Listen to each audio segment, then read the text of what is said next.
Hey, hey, hey. Welcome, welcome, welcome. I said that I was going to do a upload, but I said, you know what? I'm going to StreamYard. This is my week off. And then after I do this StreamYard, this live stream, I'm going to bed. I got up at 6 in the morning. I do it again tomorrow. So let's start off with this.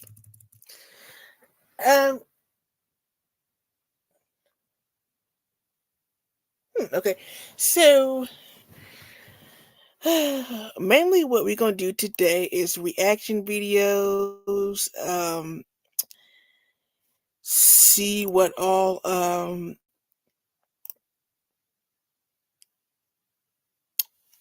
mainly do reaction videos. Um I have seen one video, it was so sad. It was from Rotten Mango or Stephanie Sue. I think she does mukbangs too. And she has I'm gonna have to show it to you because it's sad. But first things first. So ever since the pandemic, I've noticed that even though I don't have no kids, whatnot, I've been noticing more and more kids and teachers, also elementary teachers, um, they have been, I have no idea why. Okay. They have been noticing that more and more kids are being absent. So I'm gonna share my screen. This is fair use. I don't own any of this.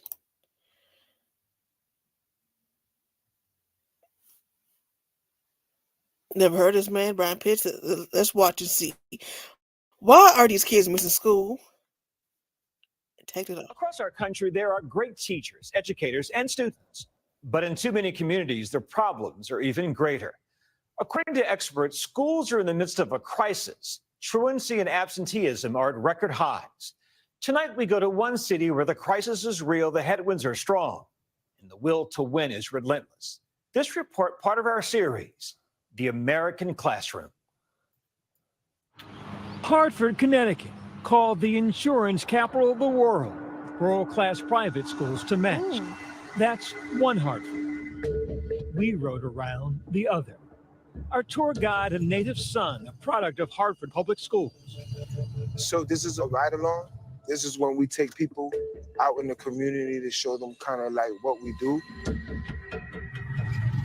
But normally, for me, this is me doing street engagement. Street engagement. Yeah. So normally I would drive through the neighborhoods, find young people, engage them in conversation. At age 49, Diego Lopez bears the scars of his schooling.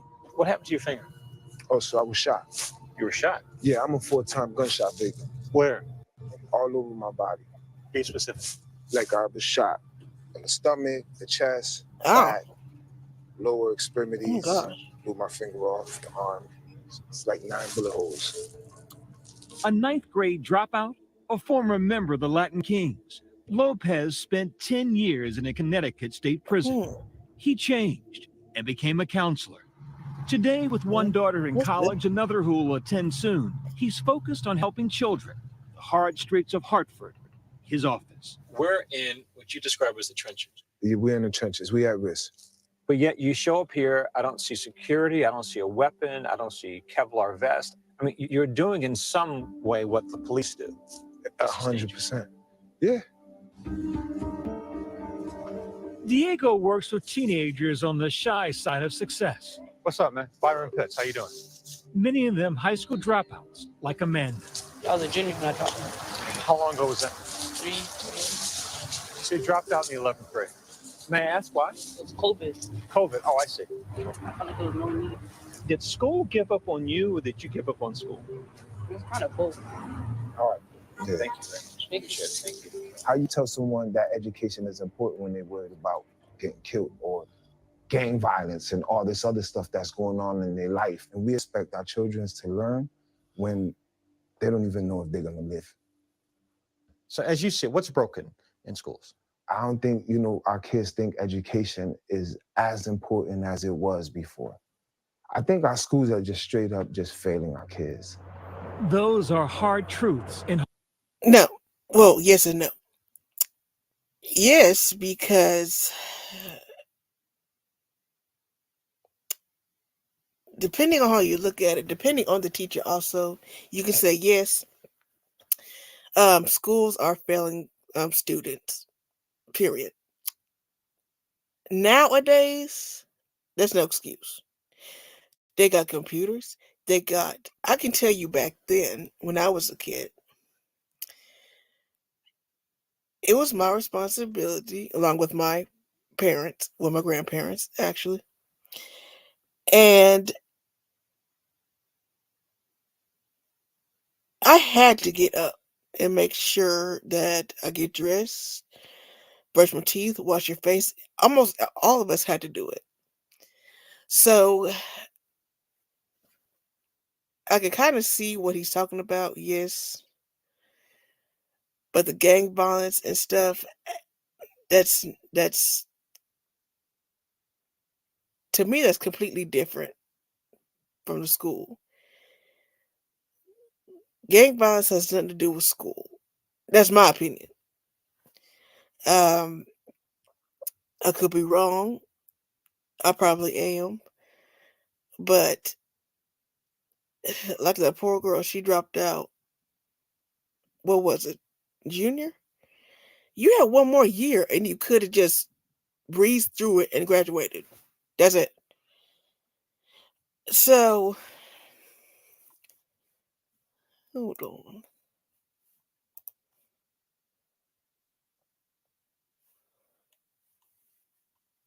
I'm trying to see how far I go. in Hartford. In cities and poor communities across America, many desperate children feel like no one cares if they're in school, so they stop going. Am I even working hard enough? Should I just give up? I wouldn't be as motivated as I was before, and I would start skipping. Going to school. Where are their parents? That's another thing. I kind of understand what they're saying, but where are their parents in this?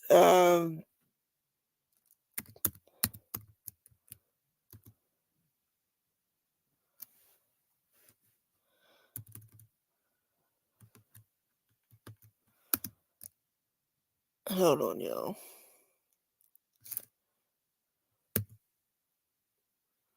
Trying to see something.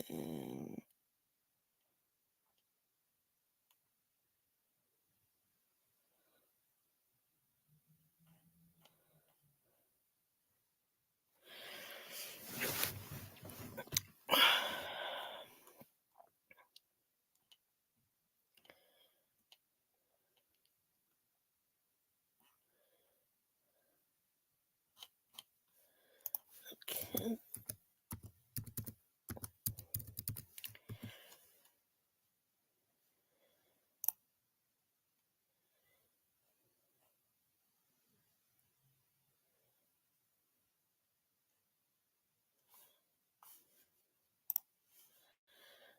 Hold up, y'all.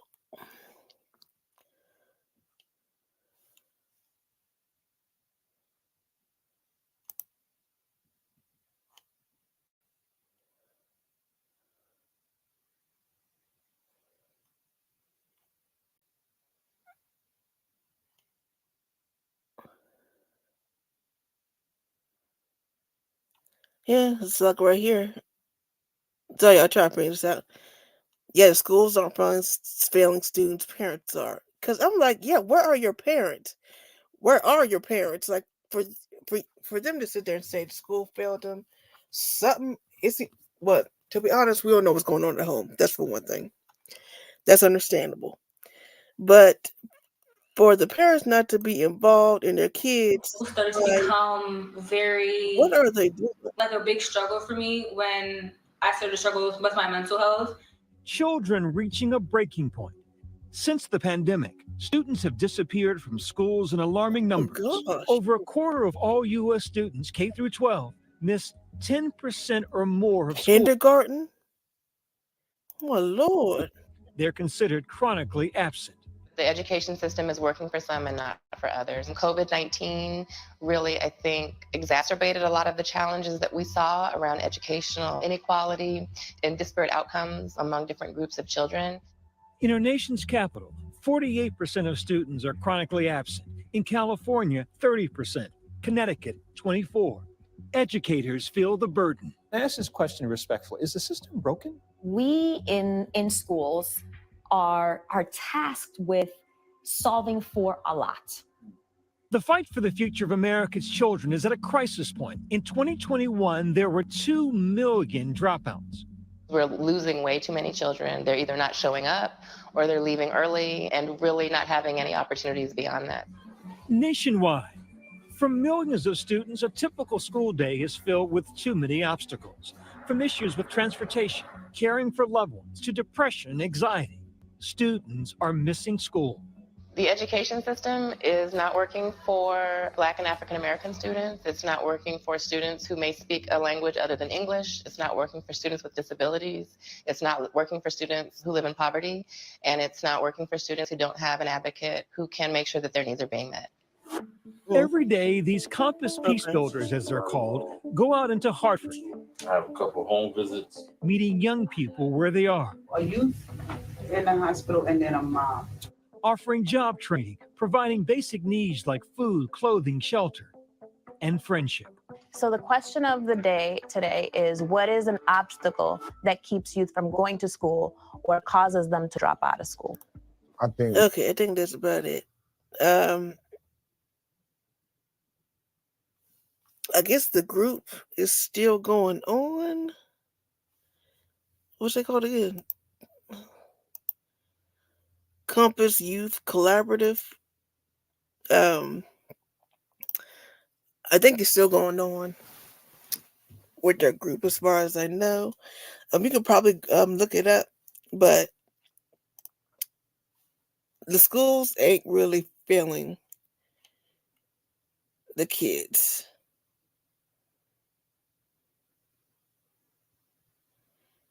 Let me see. It's the parents. And this was on the 16th.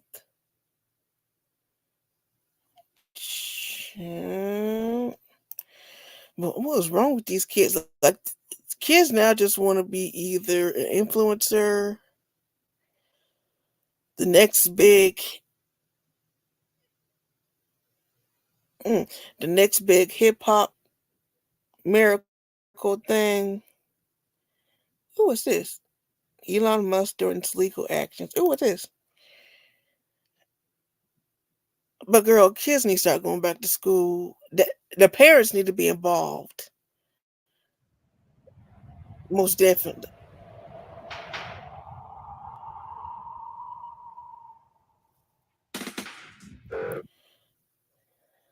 We're going to turn now to the backlash against Elon Musk after he endorsed an anti-Semitic post on his company X, formerly Twitter. A series of major corporations have now pulled ads from the platform. Senior investigative correspondent Aaron Katursky has the latest. This morning, Elon Musk is facing a backlash from advertisers for calling an anti-Semitic conspiracy theory that Jews promote hatred against whites the, quote, actual truth. Apple, IBM, Lionsgate, Paramount, and ABC News parent company Disney pulled ads from Musk-owned X, formerly Twitter, after he posted agreement with the false claim that, quote, Jewish communities have been pushing the exact kind of dialectical hatred against whites that they claim to want people to stop using against them. Musk. Okay. What?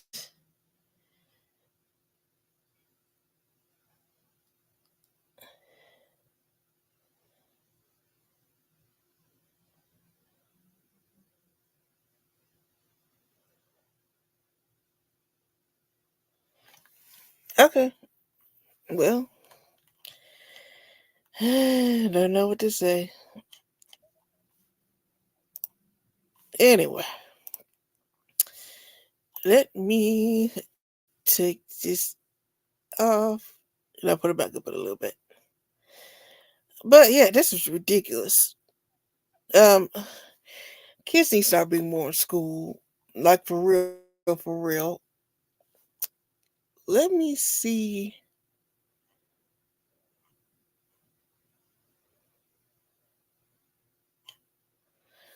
Hold on, let me do it like this. Move that to new window. Okay, I'm going to share my screen. Move out the way.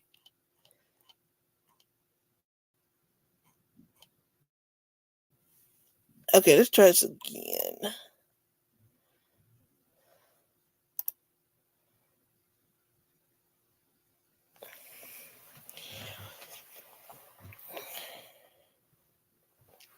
If it ever...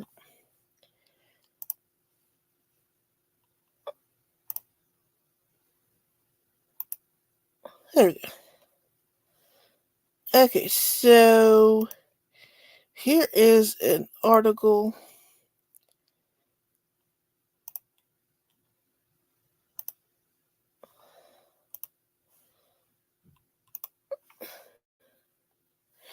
Okay, this is the article. Chronic absence in Connecticut schools had worsened since COVID. This is from August of this year. As Connecticut schools open in the coming weeks, classrooms across the state will likely have a handful of vacant desks. Child. Doubled 10% in 2018-19 to 23.7 in 21-22.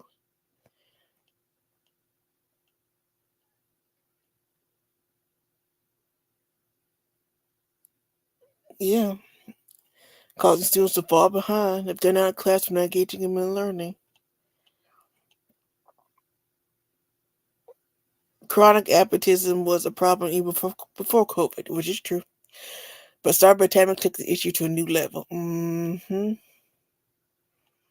So,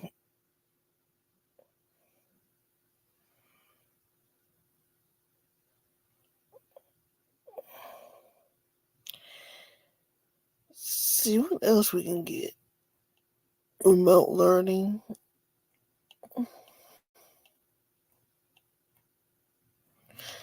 But yeah, that's crazy about the absenteeism because I heard of it being bad, but not bad to the point where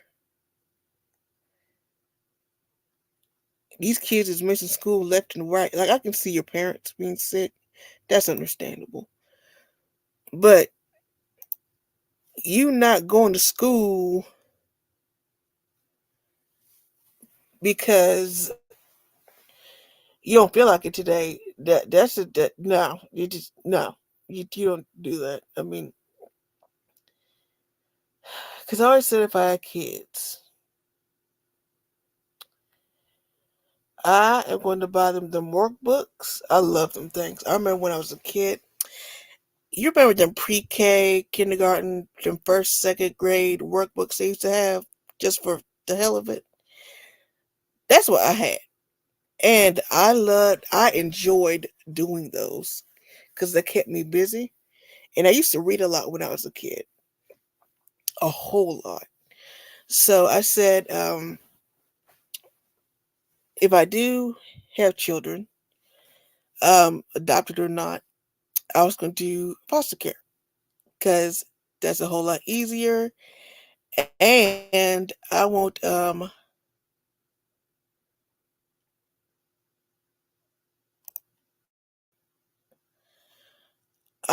to worry about anything. I want my kid to at least study, work, as much as he or she can. I really don't want my child to end up not being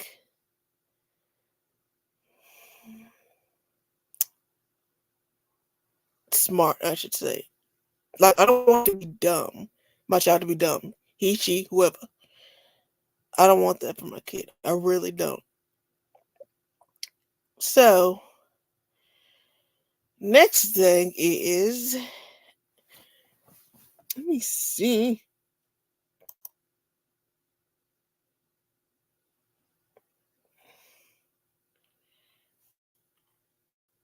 We're just gonna do a bunch. So, ooh, Married to Medicine. I forgot all about that.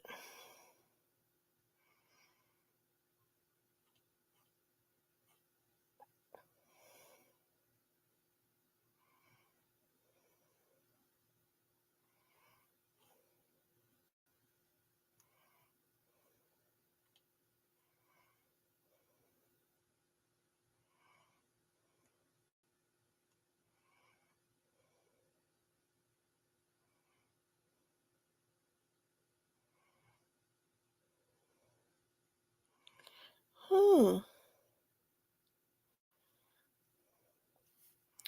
Hold on 1 second. We can watch something else also.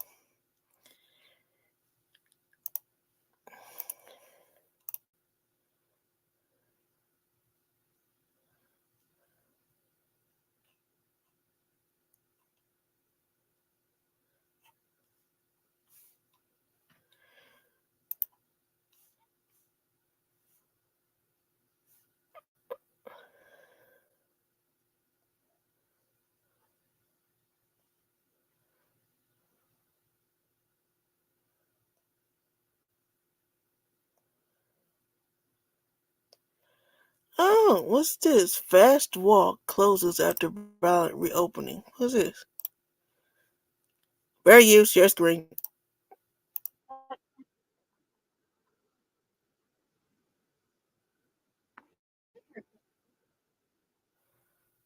Hard to imagine. A restaurant reopened in Indianapolis this week only to experience more violence in 2 days than most see in 2 years. Multiple reports of fights, vandalism, and guns. Now, Fast Walk on the east side is closed again because the owners just don't feel safe. Our Logan Gay talked with customers about this today. Logan?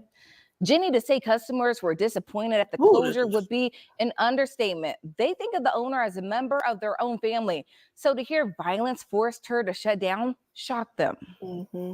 There's no place like this. No place at all like this. The parking lot at the Fast Walk Chinese and Thai food now sits empty. A sign in the door telling customers it's closed. It's a far cry from 3 days ago when it reopened and a line of people went down the street. I had friends that waited 12 hours in line the first day that it opened. Tracy said her own son waited in line for 6 hours Friday.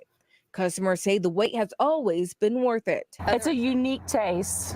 It's different from everybody else's. It was just so good. I mean, the seasonings, everything. It was the best in the city. Fast Walk has been in business for 30 years. Customers affectionately call the owner Mama. And 2 days after reopening, Mama says she's had enough and they're closing for good.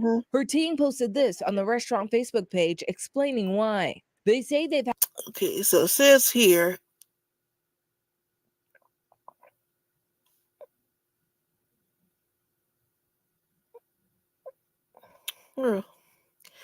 This fool. Okay, so it says here, sad news. We have been open 2 days. We have had 5 police calls. Last one caused us to lock our doors. Oh my Lord. Alleged gun incident. Mama, thanks you for everything, but believes she has had enough. Only 2 days open about incidents, fighting, arguing, etc. Each and every day. It never used to be this way. Sorry to pass on this bad news, but she said she's closing for good. This fool down here with high demand and large crowds needing security. What part of this? And shooting?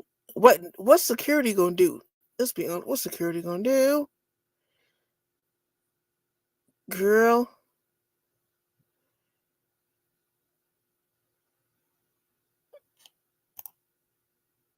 They've had 5 police calls, an alleged gun incident. It never used. A couple of weeks and then I'll go. Well, now I can't even go a couple of weeks because it's closed. In another Facebook post, the team said Mama has also canceled the free Thanksgiving dinner.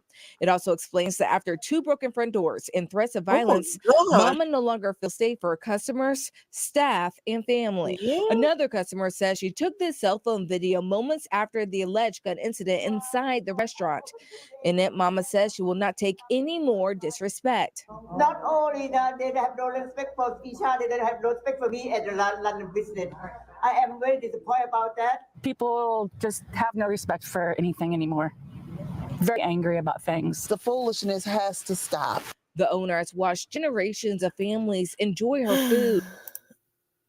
That's sad. That's sad and depressing. Child, it is. You worked 30 years.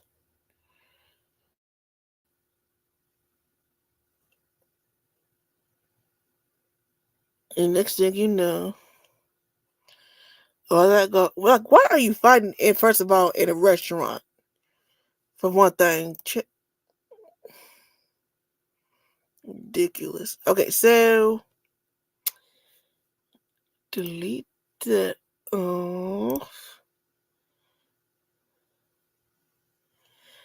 Okay, so the first video we're gonna watch is from Martin Mango. Shout out to her because she does a lot of hold up. She does a lot of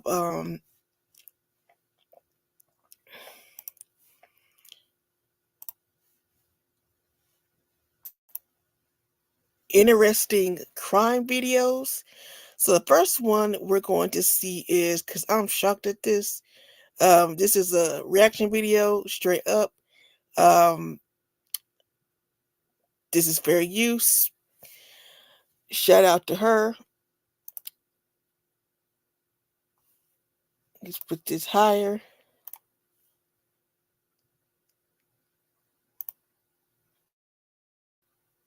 There we go.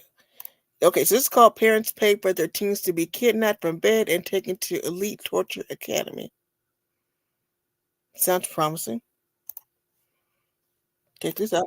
A nightmare because there are 4 strange men standing on either side of her bed. What? She's got 2 men on her left, 2 men on her right, and they're staring down at her sleeping. It was so dark, at first all she saw were their eyes. Just imagine 4 pairs of eyes watching you sleep from above. She panics, tries to sit up, but they start reaching for her. They're grabbing her. They each pin down an arm and a leg. They must have done this before, or at least come prepared, because they flipped her upside down in this one swift motion. Now she's on her stomach, on her bed. They start hog tying her with a rope. Her arms are getting tied together, her legs are getting tied together, and then her legs and her arms are getting tied together behind her. Have you seen a hog tie? Yeah. It's like the most uncomfortable tie ever. I mean, not only is it uncomfortable, but there is literally nothing that she could do but maybe roll around. And May always thought, what if something like this happens to me? She never thought that it would happen in her own family home, while her siblings are asleep right next door, while her parents are in their room asleep. This is technically where she's... See, that's scary. Like, you wake up. Like, how did her parents not hear this? Like, even though they paid for it. Like, how did their parents not know? Like, they didn't hear anything? Like, they didn't hear anybody walk in? What? She's the safest. She thought about it in public. What if someone tries to kidnap me or do something at the grocery store? What am I going to do? She always thought, my fight or flight will kick in. But now, when it really mattered, all May did... Depending on the situation, you can be ambushed and your flight is just out. Was freeze. They start picking her up, moving her off the bed. She briefly tries to kick them, but the 4 men are really strong. They carry her like a hog out of her room, out of the house, and into their van. They throw her in the back, and for the next 36 hours... And no one hears this at all? She would be stuck in that van. And they were driving the whole time, too. So it's not like she was being held captive in the van. She had no idea where the hell they were going. She didn't know if they were driving in circles to purposely confuse her, disorient her, or if they're driving across the country. The longer they're in the van, the more she feels like, my chances of ever seeing my family again, down the drain. She wasn't even allowed to get out and use the restroom for 37 hours straight. Which, of course, she tried. She tried begging the kidnappers, like, I'm going to pee back here. They didn't care.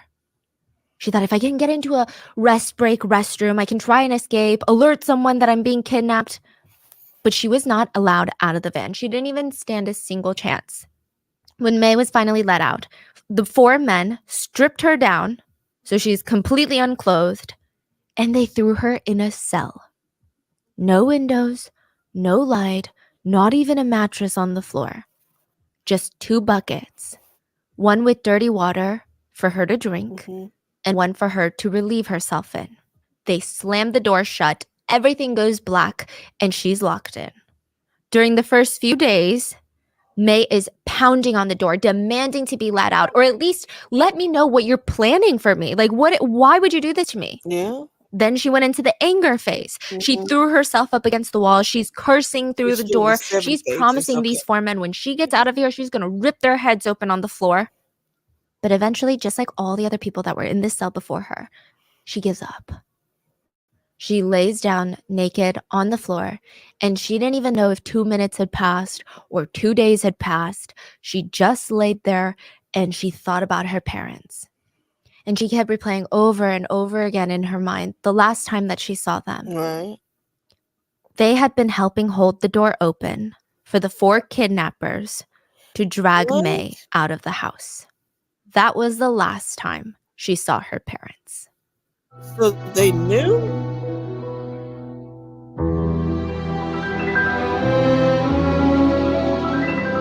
What in the hell?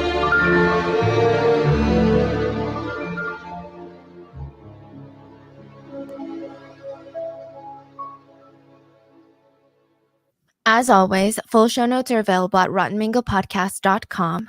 Quickly, a few things to note. Today's case does include a lot of mentions of attempts to cut one's life short. And if that's something that you think will be hard for you to listen to or will evoke very strong She could always call it Harry Carey. That's a good word I learned. emotions. Oh, also today's case is a little stomach churning. There's a lot of gross details which we have to address. So if that's also something that's difficult to hear, this might be the best one to skip, and we can see each other again on Monday for the mini-sode. Also, today's case takes place in China. We worked with our wonderful Chinese translators on this one, but as always with any foreign case, or really just like any case in general, let us know if there was something lost in translation or if there's anything that we left out. So with that being said, let's get into it. May was in what the others called the silent room. The silent room has no windows, no lights, no vents. I mean, it's a box. It's a cell with one door in and one door out. That's it, just one door. And this door is always triple locked, quadruple locked. I mean, you would think that they're imprisoning some of the world's most dangerous criminals in a cell like this.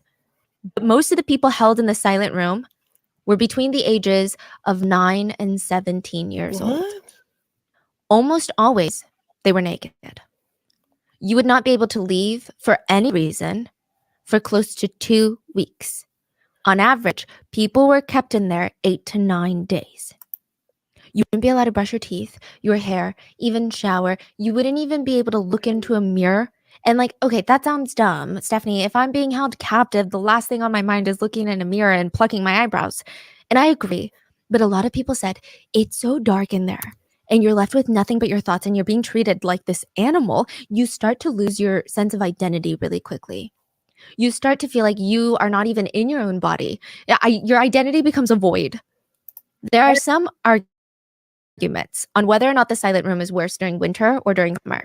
But I think most of the victims would say summer. There are no vents. The temperatures inside can easily get up to 104 degrees Fahrenheit. And the rooms are smeared with human feces that has dried. It's dank, it's musty, it's moldy, and all you get are 2 buckets. One with dirty brown water, so it's probably safe enough to drink, but not clean enough, if that makes sense. And then another bucket to relieve yourself. Every day at random times, so you never fall into a routine. You don't even know if it's nighttime, daytime, like time loses its concept. A man in a white robe opens the door, throws you a boiled egg and some rice that tastes straight up like glue. That's all you eat the whole day. A tiny little bowl of rice and 1 boiled egg. The captives would actually try and listen for footsteps when the captors were coming to give them food, not because they dared to try and escape. At that point, you're probably 5 days in and you know that's dumb. But they just wanted to be near the door for at least a moment when it opened so that they could get a little bit of air that wasn't human feces. The only place for you to sleep is on the ground. So you just lay there naked on the ground, but clearly this place is not sanitary. The room is filled with cockroaches, rats, and millipedes, so the ones with 1,000 legs. A lot of captives remember feeling fear that they're unclothed, they're vulnerable on the ground, and then these insects and animals, they're scared that they're going to crawl into them or start nipping at them or eating them. Xiao Yang was in the silent room, so we're going to call him Young for the rest of this episode. But he had been in that silent room just like Mei. He wanted to escape every second that he was in there, but he also had a lot of time to think about it. And there was just no way to escape. These men were smart. They confused him. Before bringing him into the silent room, they disoriented him. They walked him through a bunch of random hallways. He's just being pushed and shoved by these scary men in these white cloaks. They look like white floor-length robes from ancient Tang Dynasty times.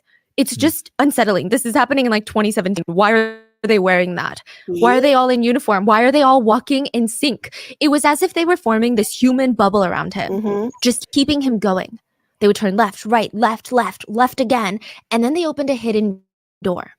At this point, he doesn't even know where he is in the building. It looks like he's outside now because he can see the sky, but is this the second floor courtyard? Is this the backyard? He doesn't even know.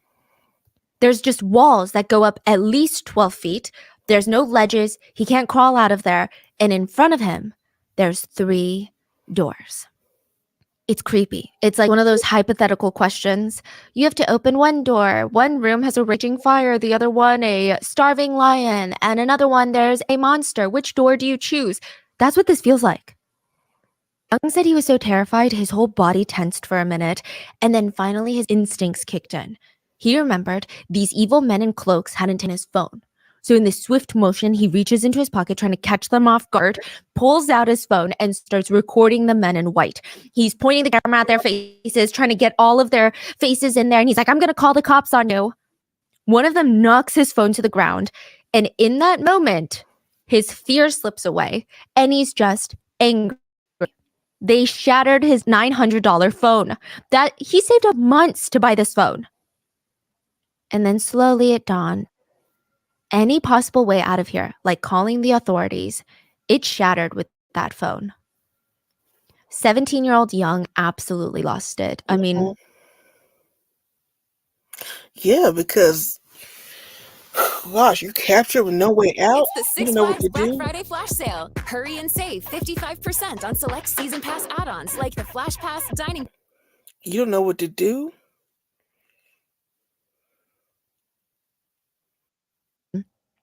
he went feral. He's thinking, this is my only chance before, I don't know, I get sacrificed. Like, these men are creepy. Why the hell are they wearing cloaks? This feels like they're going to perform some sort of ritual on me and I'm the sacrifice.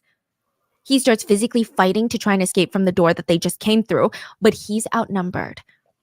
The group of men, they hold him down. So there's about 3 of them that hold him down. One of them is just watching, walks over to one of the 3 doors in front of him, swings open the door. They throw him in and pin him up against the wall. He's now in the silent room. He's still thrashing around, but he's kind of taking in his environment, and it's bad. All he sees are 2 buckets, and the entire room was the smell made his eyes water. It's like stinging his nose. It reeks of human waste that's been sitting for decades. After understanding, oh my God, I could be trapped in here, because that's what it feels like. I feel like they're going to walk out of here and lock the door. Young starts freaking out even more. He's trying everything. So at first he's screaming, like trying to get their sympathy. Like, I'm so sorry. I don't know what I did wrong, but I'm sorry. I'll never do it again. And then he gets angry and he's like, you know what? When I get out, you're going to get arrested. You can't just do this to people. Yeah. And then eventually, out of sheer desperation and honestly some truth behind it, he starts begging. Please, just can I just use the restroom for a second? Please, like, I need to go to the restroom. Please, just let me out. Young tries one last time to physically push back against the men that are holding him up against the wall. And they're not even just holding him. They're like slamming him back, slamming his head, the back of his head onto the hard surface. And then he goes numb. He stops fighting and his eyes go blank. The men must have noticed because they let go of him and they just watch him slump down to the ground. In his extreme fear, Young had defecated himself. which is more common than you think. When someone is in a life or death situation, the nerves in the digestive tract, they start contracting rapidly, and you might lose sometimes your bowels, sometimes you urinate yourself. That happens too. control over your bowels. Mm-hmm. So he pooped himself. Right. And he slumped on the ground, just defeated, because he's never done that before. And he watches all the men file out of the room, slam the door shut, and he hears all these metal locks clinking. Eventually, he crawls over to the door and starts pounding. Please, hello? Is anyone there? I just need to use the restroom real quick. Nobody responded. And they would not respond for a while, because this is how they're going to break him. Whoever these people were, they wanted to turn teenagers into tabula rasa, which are blank slates that they can start from scratch with. They wanted to be able to be the ones that program these kids. But how do you do that? You got to break the kids first. You have to make them blank in the mind. The first step is to penetrate the psyche. The only way to destroy a person's mind was to find your way inside first. You have to get into their heads, but not in the way that it's like, oh, put yourself in someone else's shoes. No, you make them vulnerable. You make them weak so their minds aren't heavily guarded. And once you get in their head, you see what they value. Maybe they value dignity. Maybe it's privacy. Like, what do they like about themselves? And then you start breaking it apart piece by piece until you're left with nothing. You strip them of their will, you break them psychologically, physically, everything. These people are never half-assed about this part. They think this is the most important part in their goals and plans. You can't just assume, oh, well, I'm sure this person is broken enough. These people make sure you're broken in that silent room. No matter how long it takes, they've got the patience. They will wait to exhaust every last ounce of willpower and fight that you've got left in you. And then only then, tabula rasa, blank slate. Stripped of humanity, individuality, you are moldable into whatever these men have in store for you. And the first thing that they program into your mind, once it's new, is fear. Young had no idea how much time had passed in the silent room, but he definitely felt like he was breaking. I mean, he's sitting there marinating in his own feces. He said eventually even his tears dried up and all that rage, because in the beginning he's like, I'm going to kill these people when I get out. Just they wait. The cops aren't going to be okay with this. All of that was just gone. He didn't even feel alive. He wanted to turn into one of the rats that he spotted in the corner. Maybe their life is better than his. And then finally, there's a noise on the other side. Mm-hmm. He scrambles back into his feet and rushes towards the door. Hello, is anyone there? Get me out of here, please, please. Give me your clothes, then you can come out and clean yourself. Young is thinking about it for a brief moment, and he decides, okay, yeah, I have no fight left in me. He takes off all of his clothes, balls it up, hands to the arm that's now reaching through the small open crack in the door. And he's standing there butt naked, like not even underwear. And he's expecting the hand to bring him some uniform or some set of clothes or something, right? Is it a prison uniform? Is this prison? Feels like it. But the man just swings open the door, letting the light in. Mm-hmm. And Young turns away because his eyes had adjusted to the dark rather fast. So now it feels like it's burning his retinas. The bathroom is this way. The guard nods his head toward the door that he had been initially dragged through. And Young looks down. He didn't even have his underwear on. So now he has a choice. Stay in this room for God knows how long, or get out and get cleaned up. He starts moving his feet forward, and he feels like he's some sort of zombie. He follows the guards towards the showers, and he's thinking, what the hell is this place? Is this some sort of cult? There's a bunch of adults walking around in white robes, and they're clearly the ones in charge. And then there's a bunch of young kids between 9 to maybe early 20s, all in these deep red robes. And none of them are talking to each other. They're not talking to the people wearing white. They're not talking to each other. Right. It was weird. Yeah. And now Young is walking past them, around them, with them. Okay, that's just strange. Like, this is weird. Okay, so I'm captured by somebody. I have no idea who they are.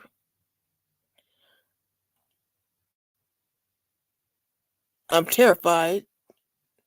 So basically, they're trying to make super human soldiers?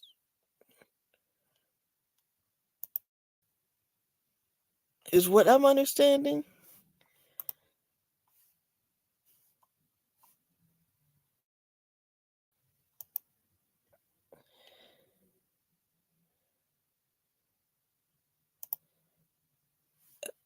Okay. Let's keep going. To get to the restroom, and he's fully naked. It's like one of those stereotypical high schooler nightmares where you're like, oh, I'm gonna give a speech and then I'm gonna wake up naked and it's a whole nightmare. But it's not a nightmare. He could feel every single person's eyes staring at him. Because this was the final step. Young would lose all sense of dignity and privacy. When he was done washing up, he was thrown back into the silent room, still unclothed, but on the way back, he passed a sign on the wall. Welcome to Yujang Academy. Yujang Academy didn't often have these open houses where the gates would open and excited parents would take these guided tours with teachers to see, where are my kids living? It's a boarding school. What are they eating? Who are they hanging out with? Who are their friends? But when Yujang did have these open houses once every blue moon, it was a spectacle. Parents would shuffle in their best clothes for a tour through the gates. They would come in through the courtyard before the main building, and the courtyard had these stone-paved pathways leading up to the main door, and there was moss and trees. It kind of almost had a European vibe to it, There were these tall white cement walls that were at least 12 feet tall. And it's interesting because it's all perspective. To some people, it could very well feel like a prison. But if you're feeling optimistic like these parents, it's like a sanctuary. It keeps the chaos of the city out. It keeps our kids safe, and all this greenery. It's so zen. It's more like a castle than anything. And they're sniffing around. It's just me, or does the air even feel fresher here? I mean, the place is so tranquil. That's the word, They might as well have been playing spa music. It just feels so nice. The parents are getting a guided tour of room by room, and each of them are thinking, well, yeah, okay, no wonder our kids don't even call us that often. It's so nice here. They're really having way too much fun. This part feels a little weird. Some of them kind of raise their eyebrows. It's kind of like they're at Hogwarts. It's strange. This is in 2017. This is a private academy. You have to pay to get in. And I would imagine that if the academy requires uniforms, it would be the standard. Pleated skirts, trousers, dress shirts, smart blazer, or sweaters with the school emblem. Right. Now, the kids are walking around in red robes. Deep red wine-colored robes. And the parents think it's interesting. Like, imagine going to a Korean private school and everyone is dressed in hanboks instead of regular school uniforms. The parents didn't feel that creeped out about it, though. They actually really liked it. And every single student that was in this building, perfect posture. The teachers who wore similar cloaks but in white, perfect posture. Girls had their hair pulled back in a sleek low bun, and all the boys, they had their hairs parted, combed down, and they just looked so obedient.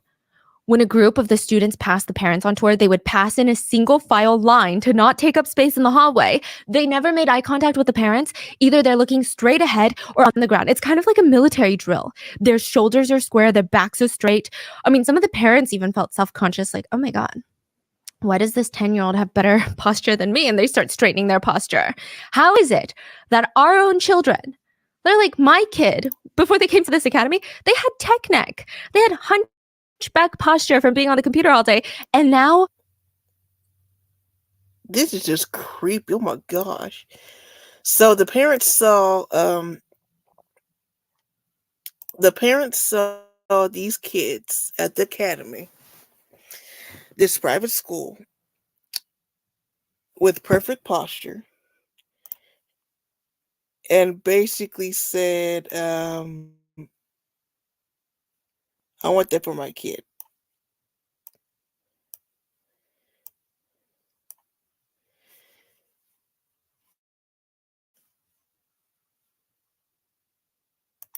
Okay. Oh, these kids are graceful like ballerinas. And they're all silent. Not a single sound is coming from any of them. Even if they saw their own parents in the hallways, never made eye contact. They didn't even acknowledge their mom or dad in the same space, like 5 feet away from them. They just continued walking to class in a single file line. Okay. Wow. Everyone here is so disciplined. The smartly dressed teacher turns around. Yes, we use the Merida method. It's a Japanese technique. We teach the students to accept things as they are, and only then will they be truly free. The parents all glance at each other. They're like, okay, Japanese method, Chinese method, Western method, who cares as long as our children are being taught well? At the end of the tour, as the parents are walking towards the door, they're thanking the teachers, the guides. I mean, what a lovely job you guys have done. I mean, truly, we can't thank you enough. Thank you for taking care of our children. The parents continue to walk out in bliss. They would kind of glance at each other as if to say, I mean, can you believe how amazing this is? A lot of them had been on this wait list for this academy for months, if not almost a year. And to finally get in, it's like a dream come true. And it's not even a cheap dream either. But look at the way they teach the kids. I mean, the parents couldn't wait to go home and brag to their friends about the fancy academy that their children are in. I mean, it's amazing. Tell their colleagues about how elite and classy the boarding school is. You should have seen the gate. You would think that the school is guarding the Queen of England in there. They were just so excited that they ignored the blatant red flags. Some of them could have sworn later that they heard the faint sounds of children screaming for help. But you know, What? they didn't wait all these months on the wait list for nothing. Let's talk about spooky season. Okay, spooky season is here full force, and I'm thick in massive statue of Confucius.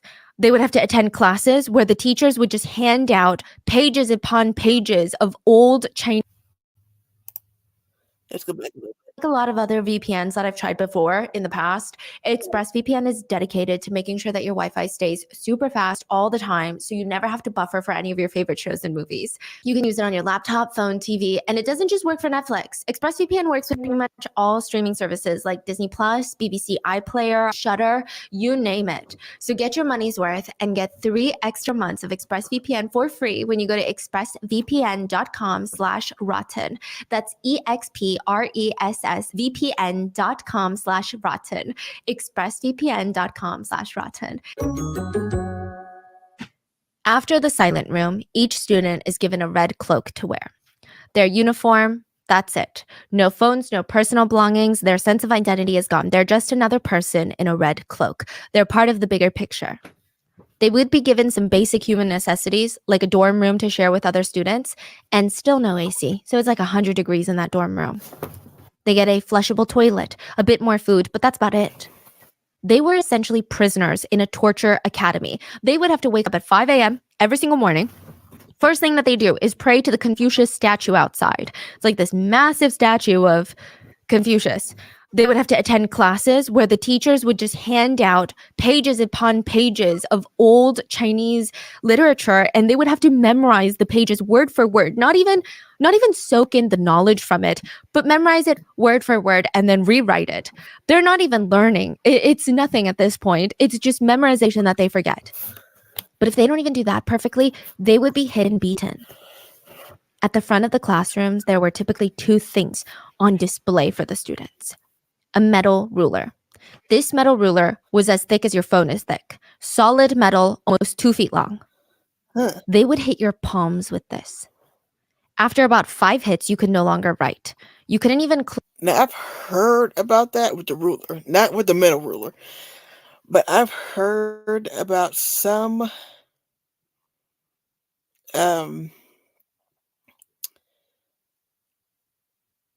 times... Sorry, I'm gonna step up. I heard about sometimes, now I heard about the rulers. I heard about the rulers. I heard about one, I don't know, where was that? The candlestick. I've heard about that. They used to put a candle on your hand. I don't know who did that. I forgot what it was, but I remember that.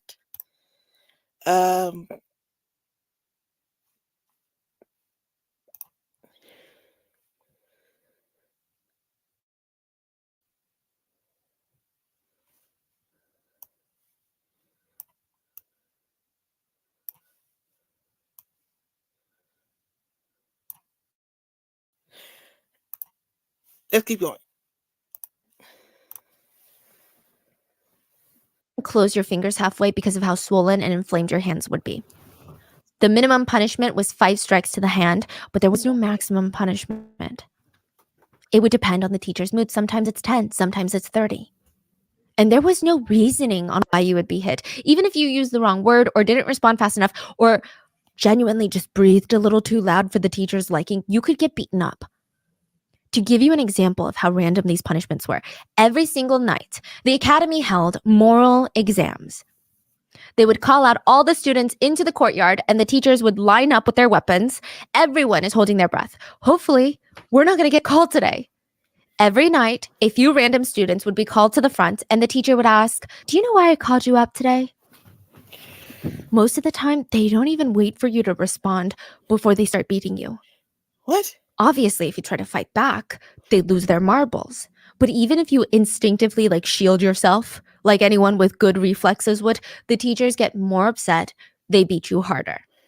Even if you weren't the one that's unlucky getting beat, if you looked away because you don't want to witness the pain of other students, you don't want to see it, they would beat you and tell you to watch. But sometimes the teachers would get creative. Now, there were 2 female students, and one of the teachers just despised them for no apparent reason. It's not like they were particularly unruly or disobedient. He just hated them. One day in class, he points at the 2 girls. You, follow me. He leads them to the restrooms and points at one of the stalls. Unclog the toilet. He watches as they hesitantly open the stall door, and it was, it wasn't even clogged. It was overflowing with feces. Well, what are you 2 doing? They look around. They're so nervous. They don't even want to say it, but, "Sir, there's no plunger. Do you have any tools?" He just scoffs and responds, "Well, you have hands, don't you? Use them." They were forced to get on their knees and unclog the toilet using their bare hands. The girls said they had to try the whole time to not think about the feeling against their skin, but even today, they can smell it still. God. They can feel the texture and even the visual of everything that was in there. Other bits of random torture included a teacher that hated seeing things on the bedside tables in the dorms. Okay, so I don't know why. This teacher just had a crazy phobia of it or something. This teacher would go around all the dorm rooms, "Don't put anything on your nightstand." Absolutely hated it. So one night, this teacher is making their arbitrary rounds, and they see that Young had a pencil case on his bedstand table, probably doing his homework, and they freak out. And Young knew that he was going to get hit on the hands with the metal stick. The teacher says, "Young, grab your pencil case. Open it. Count." "I'm sorry?" "Count how many pens are in your pencil case." "There's 15, sir." Young was hit on the hand 15 times. Ugh. He could not use his hands for days. But the teacher wasn't even done. Young is looking down at his hands, and they look like they've been run over by a car. Oh And the teacher says, gosh. "Now what do you say?" "Thank you." Students were forced to say thank you after their punishments, otherwise they would be beaten again. But worse than that metal ruler was the students' enemy, the dragon cane. It was even bigger, even heavier, even more painful. It was really bad. They typically hit students on the butt with this because anywhere else, it could potentially be fatal or break a bone. It was that dangerous. And even the bottom, a lot of the students after being hit, they could not walk, they could not lay down for weeks. They couldn't even sit down. Their whole butt looked like it was painted in these deep purple colors. When the dragon cane came out, all the other students, they instinctively wanted to cover their ears because whoever gets hit with that cane, it said they release such primal screams, it's too much to listen to. It's visceral. And then worse than the dragon cane, probably the worst, is some of the students were harassed or assaulted at the hands of the teachers. One teacher would force Young to sleep in the same bed as them and caressed his thighs. Reportedly, he never went further than that, but Young remembered how traumatized he was, how scared he was when the teacher would whisper in his ear, "I will track you down if you ever get out of here." And Young's situation was bad, but it wasn't even the worst. It's speculated because a lot of the social stigma, a lot of the essay or the harassment didn't even come out. But we do know that there was a 20-year-old girl that was stuck in this academy, and the instructors would rip out her hair as punishment, and stick pens into her private areas. It just was a never-ending cycle of, okay, classes, being on the edge of saying the wrong thing, breathing the wrong way, getting beaten anyway, even if you did nothing wrong, then going back to your dorms and facing harassment only to start the miserable cycle again. But sometimes the teachers would have you skip class altogether and just participate in hard labor. At one point, the academy is getting so popular amongst parents that they're outgrowing their current building. So instead of hiring a legitimate construction company, the students were forced to move bricks by stairs from like the first floor to the 5th floor. All day, 7 days a week. If they didn't do it fast enough, they would get beat. Young, who was on brick duty, he said there were so many times he wished someone would just drop a stack of bricks on his head and kill him. Yeah. And the irony was not lost on any of them. They're not getting paid to do this hard labor. They were getting punished while they're doing it. And not only that, but their parents were paying the academy for them to be living like this. Why? Like, how could, like, so,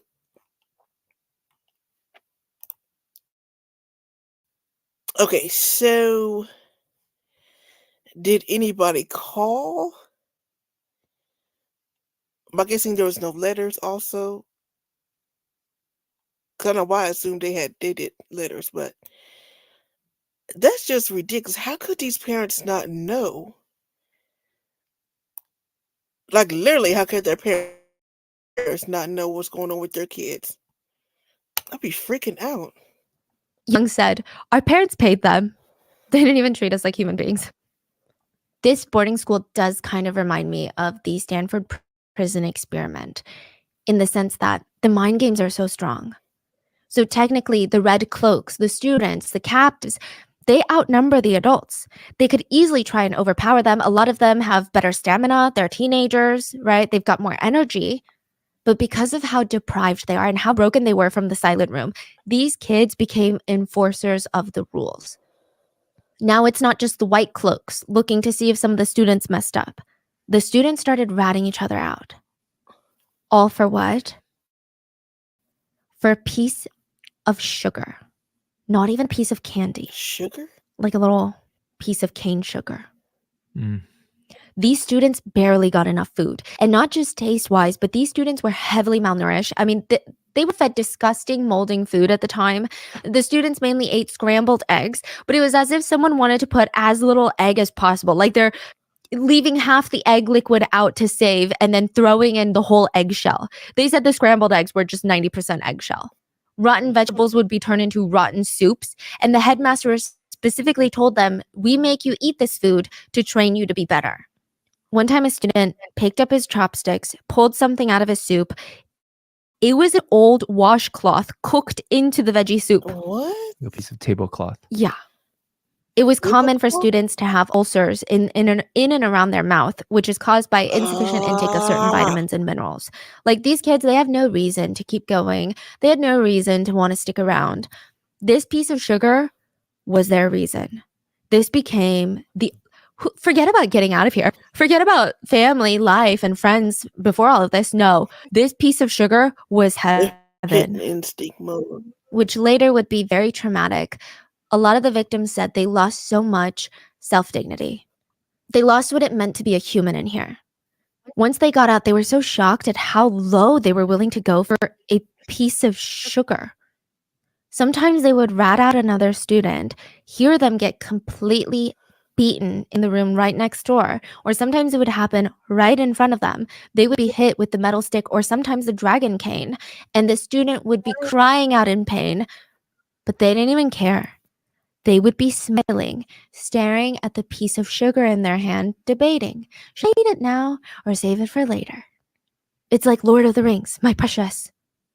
But there would be little moments of hope. The most recent one was a 9-year-old girl that got out of the silent room, and clearly it did not break her. She was rebelling non-stop, screaming at teachers, refusing to back down. At one point, she was pinned down by multiple adults and personally beaten by the headmaster of the academy. She was beaten about 30 times in the span of like a week. She still refused to back down.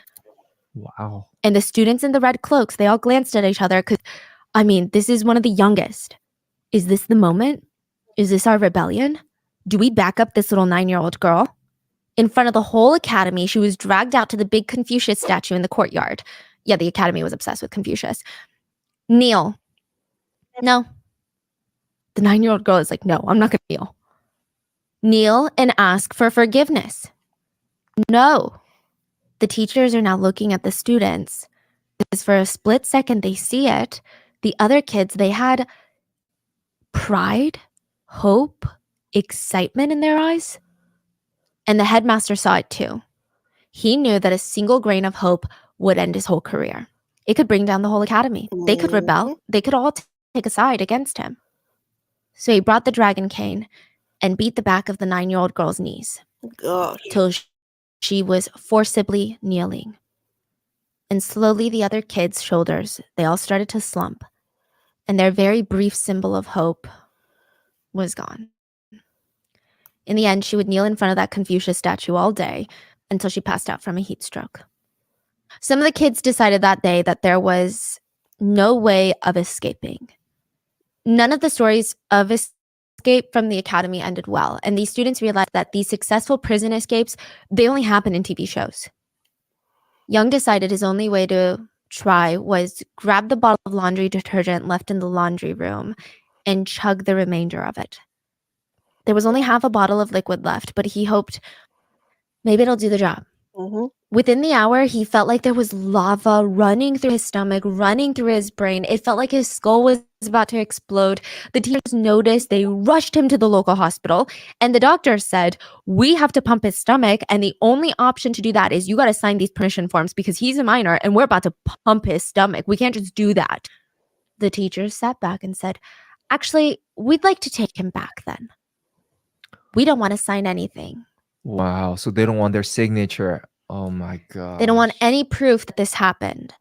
The teachers bring him back to the academy without helping him at all in this hospital and thought the laundry detergent was not a corrosive chemical. So it's not like he drank a cup of acid and it's eating up his insides and they need to counteract that acid. It's a toxic poison, yeah, but they just need to get it out of his system. Pumping the stomach, that's like throwing up, right? How hard is it to pump someone's stomach at home? Have you heard of the water cure? It's a misleading name. It sounds like it's going to cure you and make you feel better, but it dates back to the 15th century, and it's a form of torture. Americans actually used this in war before.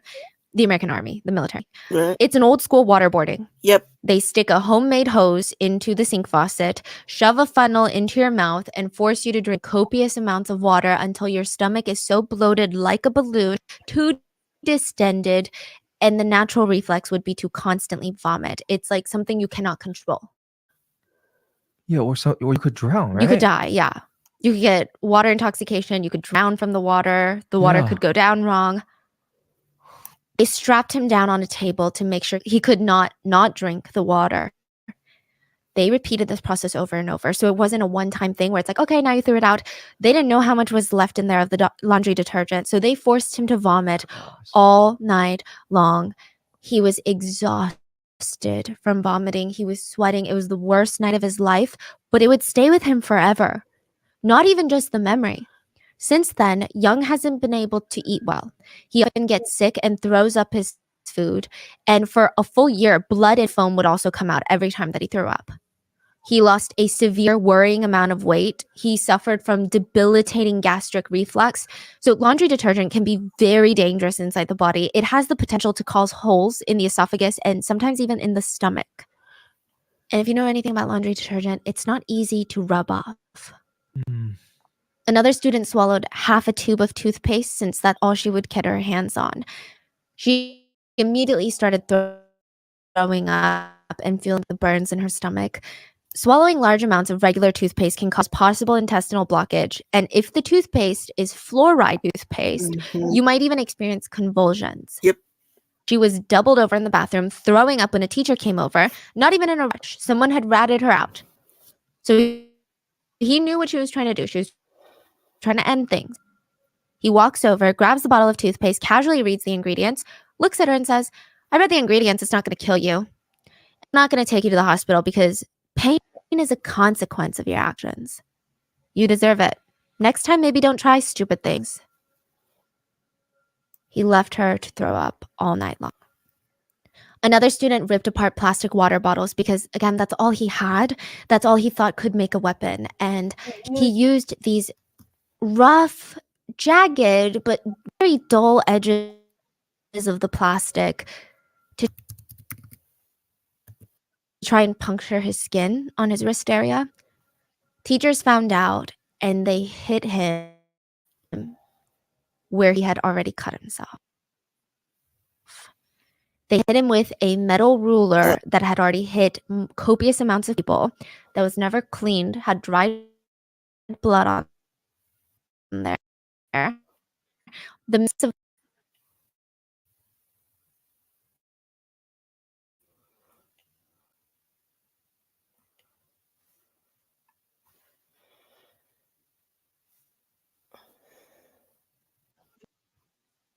The mix of the plastic, metal, and blood and the ants were leaking pus for weeks.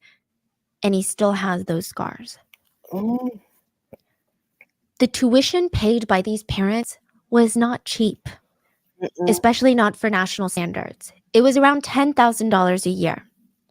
We don't know how much the headmaster of Yujiang was making, but another headmaster from another similar academy was making around $11 million for basically torturing kids. The part that intrigued a lot of netizens, though, were if parents are paying this much, right? And they're able to visit the school, see the students, sometimes even interact with their own children. Why didn't the children tell them that this was all happening? I mean, surely the parents would be lining up and trying to beat up the abusers. They're not going to pay the abusers for traumatizing their own kids. When it was Parent Day, the whole school transformed into this beautiful Hogwarts-style boarding school. Chefs were brought in to cook for the parents. And they said, oh, these are our chefs that were here all year round. Gone was the rotten cloth veggie soup. It was now replaced by healthy, organic meals with tons of variety, and the students would just stare at the food in disbelief. They did unspeakable things for a piece of sugar, and now their parents are standing there tasting the food, telling their kids, nagging the kids, be more grateful. Other children would kill to eat like this on a daily basis. I don't even eat like this on a daily basis. They bit their tongues. They never told their parents that this was all fake. The kids were destroyed to the point where they were so scared to do anything.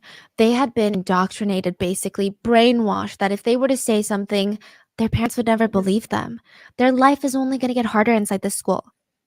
Even when parents demanded to talk to their kids on the phone to see how they're doing, they're not allowed phones, they're not allowed much visiting hours, there would always be a teacher next to them holding a dragon cane. The student would have to tell their parents and lie, no, everything's great, better than great, actually. The students were told, if you ever get out and you say something, we can easily tell your parents that we got to bring you back for mandatory recalibrating. That's what we'll call it. Just to make sure we're updating the system. You know, like a car that needs an oil change, your mind needs reminders to be a good kid. So in front of the parents, most of the kids never said a peep. They already felt betrayed. I mean, their parents sent them here. What hope did they have that their parents would care if they told them what's going on? I mean, half the kids probably thought, my parents already know what's going on, I'm sure, because why would they send me here? The headmaster would constantly remind them just how easy it was for him to have control over them. Their parents had already signed the contracts and could very easily convince them that the students needed to stay here because they're mentally unstable. It's pretty bad. Even in the US, you have involuntary commitment, which can be easily abused. It's this gray area where as long as you argue and can convince a judge or anyone really that the person in question is somehow a danger to themselves or others, you can take tiny little text messages of young people lingo of like, oh my gosh, I'm going to kill myself. That could be used against you and blown into this very serious thing of, oh no, you're a danger to yourself. We gotta commit you. And it's probably even easier if you're a parent involuntarily committing your child. The students knew this and they're living in this hell. So they didn't dare say anything to their parents when they visited or even when they were released back home. They kept quiet. Until October 26th, 2017, an expose went live on social media about the Yujiang Academy. a well-known social media personality named Gentle. So he's known for writing articles about social issues and scandals. He worked with Young, so one of the former students I was telling you about, and they worked on this piece. Young's main agenda with this is he knew the academy was still up and running. He knew that they had about 100 students enrolled at a single time, and he wanted to help these students. He wanted to get them out. Also, another big concern for Young and Gentle was that in 2017, School for Online Addiction was trending online. A bunch of parents were Googling School for Online Addiction, and that is what Yujang Academy marketed themselves as. This was like, you know, in China, online addiction was such a big thing for parents. They think kids are addicted to internet. They think the kids are like, you know, they're addicts. That's how they see it. If kids are playing video games or they're like just whatever in front of a computer, especially like I think the last 10, 20 years when this whole thing happened, parents are going crazy. They think the kids are ruining their life because of computer and internet. This is the flip side of the solution that they came up with. Oh God, that's insane. Yeah, I mean, I saw netizens comment like parents think we're obsessed with the internet, but they're obsessed with mahjong. Like, what's the difference? One's a screen. Yeah. So these academies, I mean, they had a target audience, apparently lots of parents. They marketed themselves as treatment centers to fix children who can't live without video games or can't follow the rules. They bought out ads on different platforms to try and convince parents to send their kids there. They spent over $100,000. Yujang Academy spent over $100,000 to advertise their academy. And their message was in the ads, through national education methods, we will turn your poorly behaved kids into well-mannered, well-behaved, thoughtful children. And just to give you like a picture of what it usually looks like, it's like kids starting to play video games, or they will spend their off times on the computer. And the parents were trying to talk to them like, why aren't you studying? Why aren't you doing this? Why aren't you doing that? And the kids just want to escape that, right? So the parents think internet is the issue. A lot of time in these type of situations, it's the reflection of the family, the parenting, the surrounding, just all of that. So it's usually, the parents are pushing the kids further and further and further. So the kids just completely want to block them out. And then these parents turn to these online addiction school, quote, school, to train their kids. It's like they don't want to put in the time to train their kids. Yeah, they think this is the solution.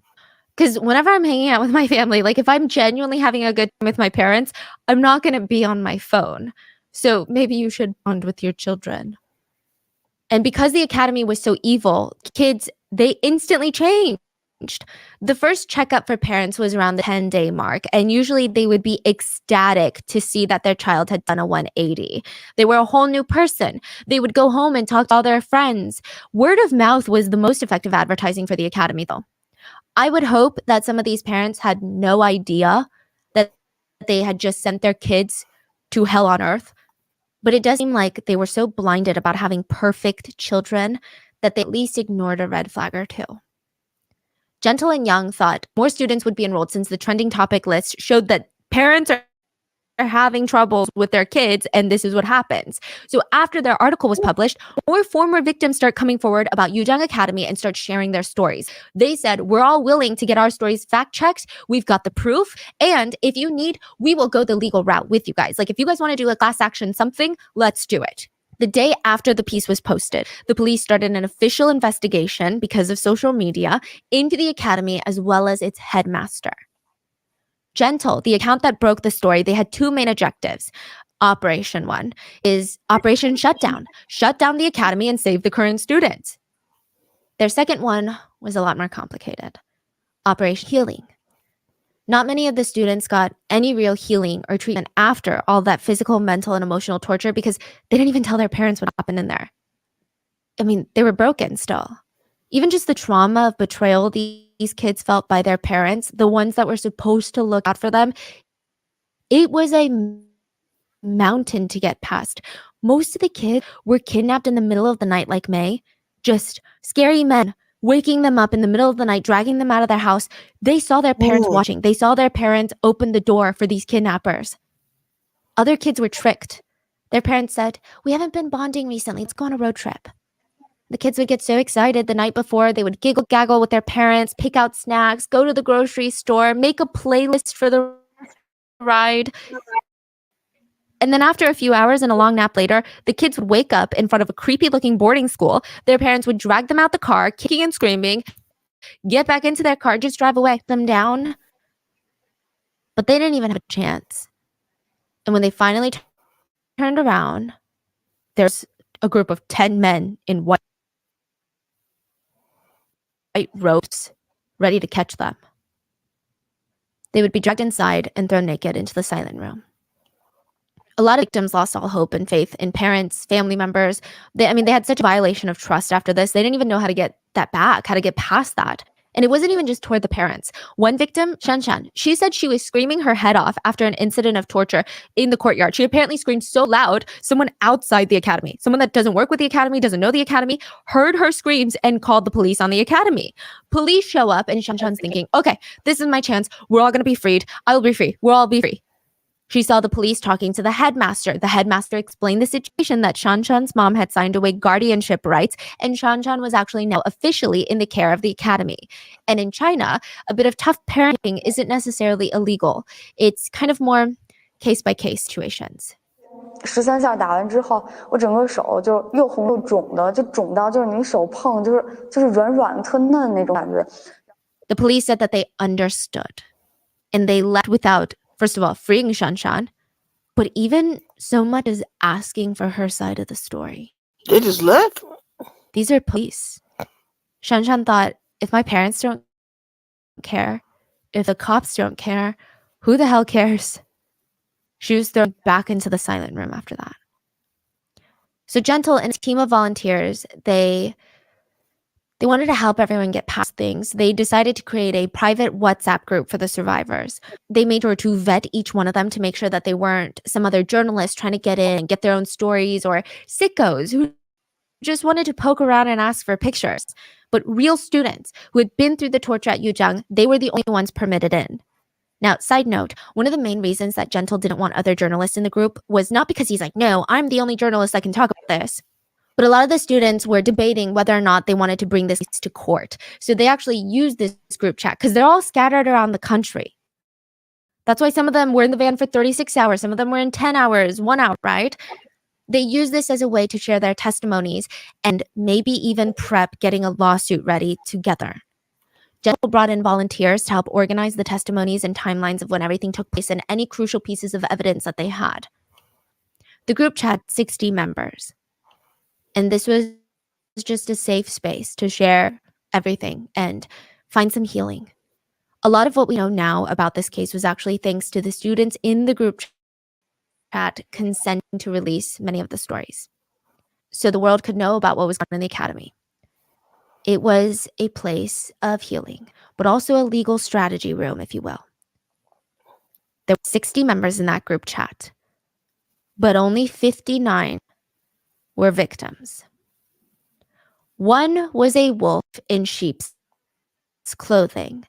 He got through the vetting process because he knew all the intimate details of the school. He knew the floor plan, he knew the teachers, he knew some of the students, he could describe them. He is the headmaster of the school. Jun Bao. Wow. He goes by JB, and JB was going to use this group chat to try and break the students one last time. JB was actually unemployed before he was the founder and headmaster of the academy. He started it in 2013, and there's not much about this guy other than he founded and ran this academy. I believe he invested $1 million USD into the academy to get it started. But I did find something that I thought was very telling of his character, besides all the torture and crimes. He was obsessed with the 3 obediences and 4 female virtues of Confucianism. What?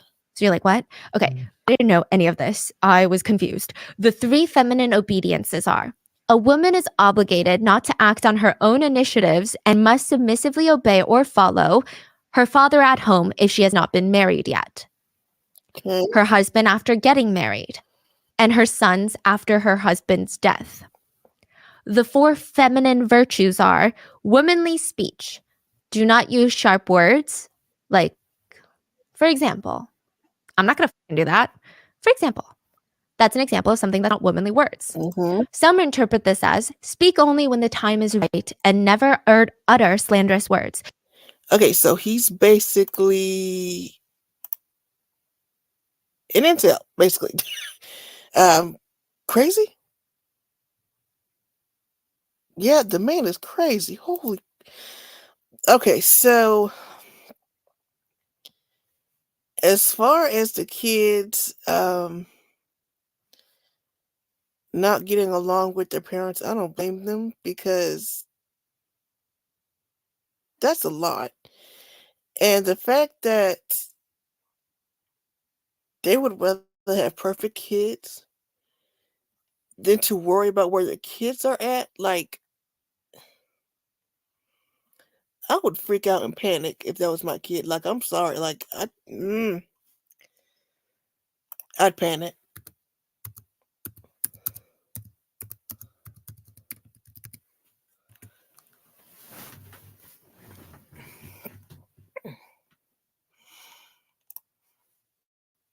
I would. I would straight up panic because this is, like, it's crazy. So I kind of blame him as far as the trust issues. That's going to take years to heal. Years to heal. And the fact that the police didn't help, didn't make it no better. Choose your words carefully, aka don't talk like ever. What? Feminine conduct. Basically, be ashamed of everything and conduct your life around not burdening others and not doing anything that society deems as shameful. Feminine hygiene is basically the other one. It's always look amazing and be free of filth and disgrace. Feminine work is the last, which stands for concentrate on your work, keeping home, don't like silly play, and don't be so engaged in laughter and gossip. Prepare wine and food neatly and offer that to guests. I mean, I'm sure there's more modern interpretations of that, but I think that JB liked the modern interpretations. I feel like he likes the old school interpretations. He wanted to run academy off of this. Like, that was his whole vision. Creating a bunch of submissive blank slates he could control to line his pockets with me. And now all that hard work is at risk. With the stories coming out, I mean, the case is getting a lot of attention online. So JB joins the chat to understand what they're thinking, what they're planning, and it's just so shameless and unhinged. JB created a fake account to pretend and be one of the students to read the messages of the victims that were talking about what they went through. He saw the most vulnerable parts of the students' trauma, the trauma that he created, and he took thorough notes, like he's some sort of attorney, about every single person, so he could find ammunition and figure out what their little motives were. He knew that there might be a legal case, so he got to work. He hunted down the addresses to all the former victims, Seriously? matched them up to the names in the group chat, and went full stalker mode. He would send former students, victims, anonymous messages to scare them into silence, and the messages would read, "Please take responsibility for your words, okay? Justice will be served. You should be clear about your attacks and defamatory words against Yujang Academy. If you're willing to be a good person and delete all of your posts, we can give you a chance. Or else, we have a lot of forces in your local area." Smiley face. He ended up tracking one of the more passionate and vocal students down and personally going to visit that victim at his personal residence. The student's name is Leo, and Leo was at his home when the door rang. And he opened it thinking, okay, it's probably a family friend, a family member, or maybe my parents have guests. He froze and snapped out of it, pulled out his phone and started recording the headmaster who was at his front doorstep. JB was pissed, but he was also audacious. He starts questioning Leo. "You're going to say things that didn't happened, huh? What's this?" JB shoves his phone into Leo's face, presumably with screenshots of everything Leo had said in the group chat. And Leo starts screaming, "Uncle, call the police, uncle, but hurry, call the police." Then he turns back to JB and said, "You know I almost died in there, right? Did you know that? Oh, there you go, with your signature smile." 你知道我差点死在你们那个地方，对你又露出了招牌式的笑容。 The headmaster's just smiling at him. He says, "But after so many years, nobody actually died, did they?" 学校那么多年，也没有哪个学生死啊。 JB shoves his way into Leo's house at this point, and they're standing in Leo's living room. Leo picks up his phone to say, "Hello, I called the police just now and someone just broke in. I suspect that this person could attack any time. Yes, I think this is a life-threatening situation. I'm very scared right now. Eventually, JB leaves, but he doesn't stop harassing the other victims and creating new trauma. He would pose as a student and ask the others personal questions about their lives, wanting to know where they work now, what they do, what school they go to, just so he could try and ruin their lives so that they would take down the post. At one point, he starts trying to befriend the volunteers because these are the ones helping organize the information, kind of like the information hubs of the group chat. At one point, he befriends one and sends one of them a file. And they open it thinking it was a student sending them proof of abuse that they would add to their files of, all the evidence. Their computer starts glitching. It was a virus. Sources state JB hired someone to install a virus on the computer of whoever opened that file, and he would be able to look at the files on that person's hard drive. Wow. JB wanted to get the full file on the potential lawsuit.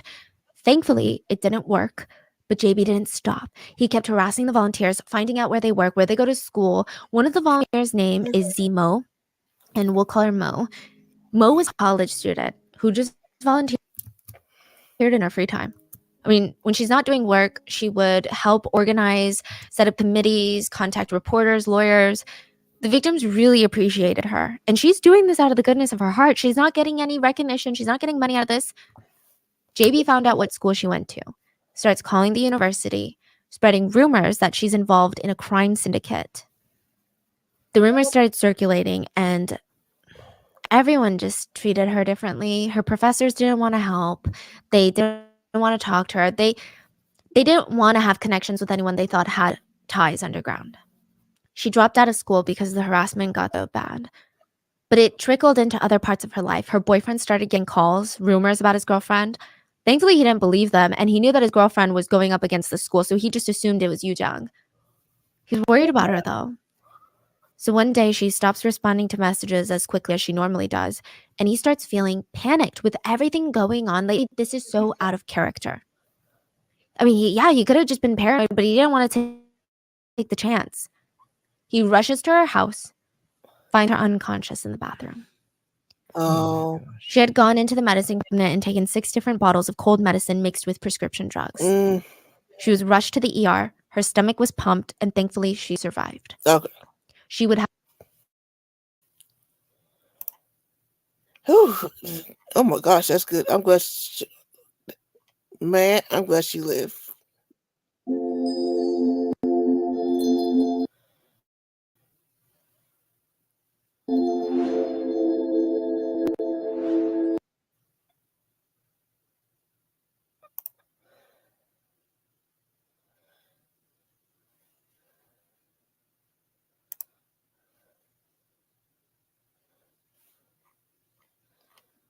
She would have lifelong stomach and intestinal issues and would receive intense mental therapy after her attempt.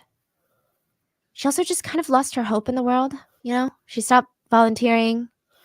She stopped working with victims. I mean, it was just a lot of the victims, and even Gentle himself said she was one of the best people you would ever meet. Another volunteer went through a similar harassment situation. They were fired from their job because their boss kept getting calls about this person stealing and embezzling from the job. They're like, your employee, Kevin, is stealing and embezzling from you. He was fired. And Gentle's main Weibo, so the guy who leaked the story or exposed the story, I would sue the daylights at the academy.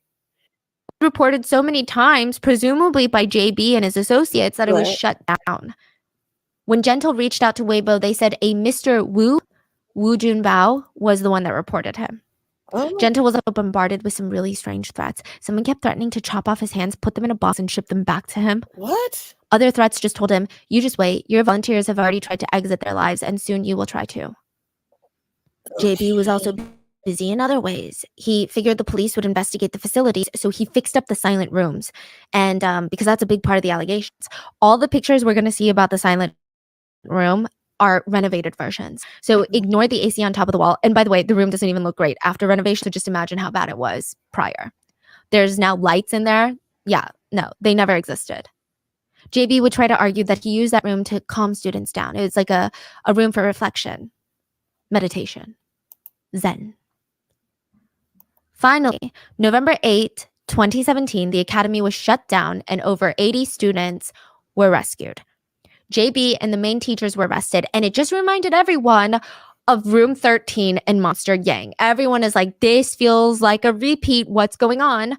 So Room 13 was a treatment room in another academy, another rehabilitation center for online addiction. Right. It was started by a man that he called himself Dr. Yang, but everyone calls him Monster Yang. Okay. He claimed to be a psychiatrist and professional mental health advocate. He was neither, okay?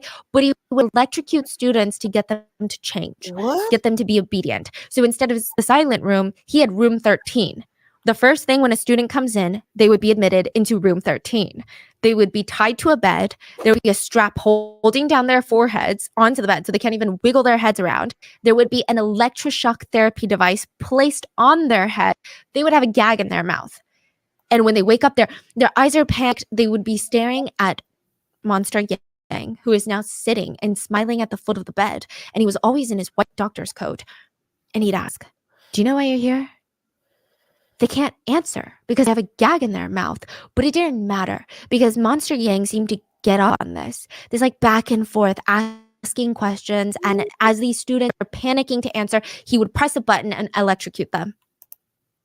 Do you admit that what you're doing is wrong? Before they can answer, not that they can, electrocuted. Are you willing to be good? Electrocuted. Do you want to get your treatment done? Electrocuted. One victim said it felt like 10 million needles poking into your brain at once. You just had drool seeping down your face. Monster Yang didn't care if students peed themselves, if their fingernails were digging into their flesh so hard that they bled, or if they were bleeding from the brain or their nose. I mean, it didn't matter. He would do it until the patient collapsed and obeyed him like a sheep until they were broken. And parents were paying thousands of dollars a month, about $1,000 a month, for their children to be tortured, essentially. Monster Yang is the one that made $11 million from this. He was really, really, really big at one point. Like he had so many schools and Yes, he had social media presence. oh yeah, he was And famous. Parents loved him. They thought that he was a child whisperer. Turns out there is no such thing as a child whisperer, just abusers. Yeah. Monster Yang's treatment center was shut down, but no charges were pressed against him. What? And side note, when the academy was shut down, the thing that made this news blow up even more was there were parents protesting shutting down these types of academies. Not all the parents, but some of them. Protesting for it to not be shut down. Yeah. Yeah. These are parents whose children have been in the academy or were currently enrolled in the academy. I mean, this just goes against primal instincts to protect your child and want to rip apart anyone that hurts them. But these parents, they truly believe that they're doing this so that their kids can succeed. They're putting them in this academy and helping them. They convince themselves that, which is unbelievable. And maybe they need to go into the silent room to reflect for a moment, but they convince themselves, we're not doing this for us. We're doing this for our kid. One parent demanded in front of the academy, if you shut down the academy, where are we going to send our kids? Who is going to save our kids? To a public school. Another one stated, we parents love our children. If they are getting beaten at this academy, of course we wouldn't want that. But tell me, where is the truth? Where is the proof? Other parents were just screaming, we support the academy, support the academy. Or just, yes, we can accept it. They were tortured, but it was for their own good. Netizens were disgusted by this. I mean, they wrote online, these parents are accomplices. Poor kids. These parents don't actually want the best for their kids. They only want to use them as assets and trophies to show off to their loser friends. Uh-huh. The trial was just another crap part of this case. A reporter who attended said JB and the other teachers were smiling, giggling, as if they weren't nervous. They didn't seem fazed. And I guess that cockiness came from somewhere. July 2020, JB was sentenced to just 2 years and 10 months in prison. His main 3 accomplices were sentenced anywhere between 11 months to 2 years and 7 months. And as of today, they are all free men. Oh. Netizens were outraged. 2 to 3 years is nothing. This level of trauma, that's why they call it generational trauma. It's going to impact these people and their future families for generations. Young said, once I got out, I felt a lot of confusion and trauma. He just kept wondering, was there something that wrong with me that my parents would pay for me to completely change? Did they hate me so much that they wanted me to be a completely different person? Another victim, Shan Shan, said, "When I saw my mom in the courtyard to pick me up finally, I hugged her and I asked while crying, 'Mom, do you not love me anymore? Is that why you sent me here?'" 看见我妈的时候，我就直接跟她抱上了，抱着她之后，我就哭，我说你是不是不爱我了？把我送到这个地方，然后我妈就说没有。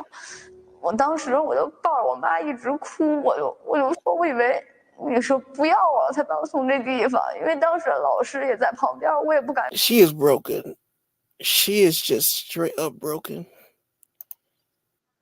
说什么？ Shanshan said her mother had no clue that she was being abused, and that was the first step in her journey to healing. Another former student said after getting out, sure, she was on her phone less. I guess if that's what her parents wanted so badly, fine. But she also didn't leave the house anymore. She had PTSD. She wants to just lay in the bed and stare at the wall. It took her 4 extra years to even just graduate high school.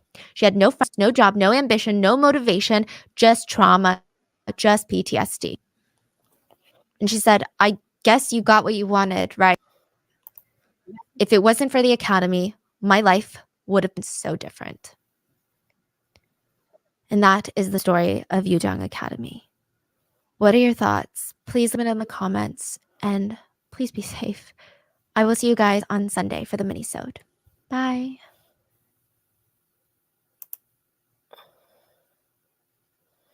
Hold on, let me do it like this. That is insane. Oh my gosh. Okay, so the last one we're going to watch is this is going to be a reaction of a video.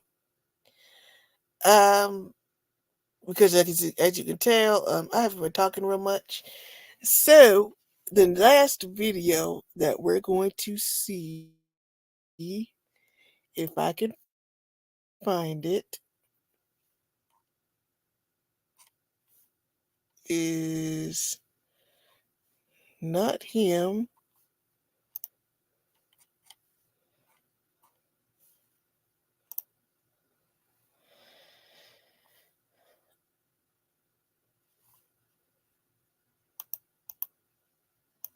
Let me see if I can find it.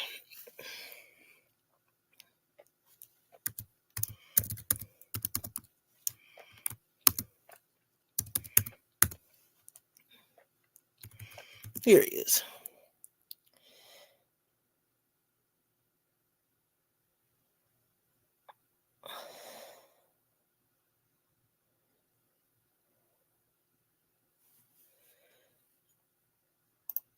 Okay, this is from Sebastian. Shout out to him. This is called The Burning Sun. I have no idea what this is about, but hold on one second.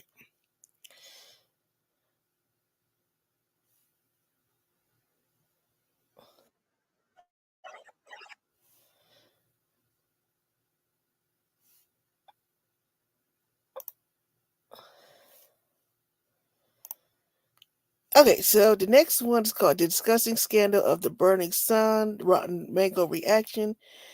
This is from Justine. Let me do this.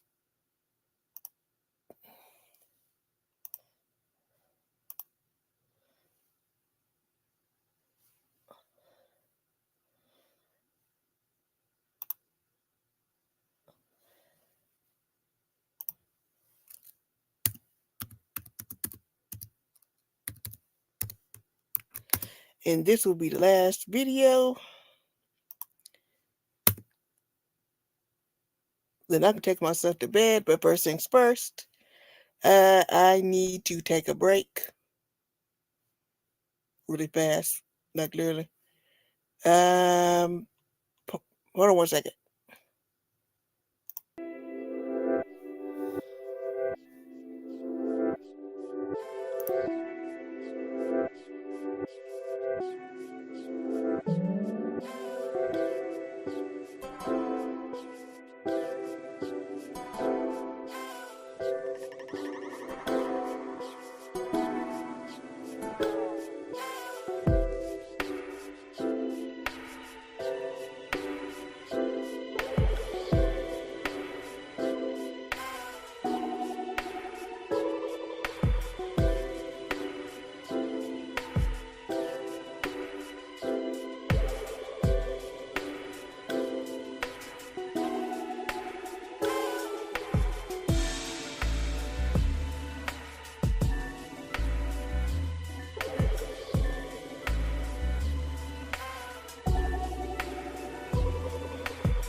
Okay, I am back. So this is fair use. Link is in the comment section. Let's hit it.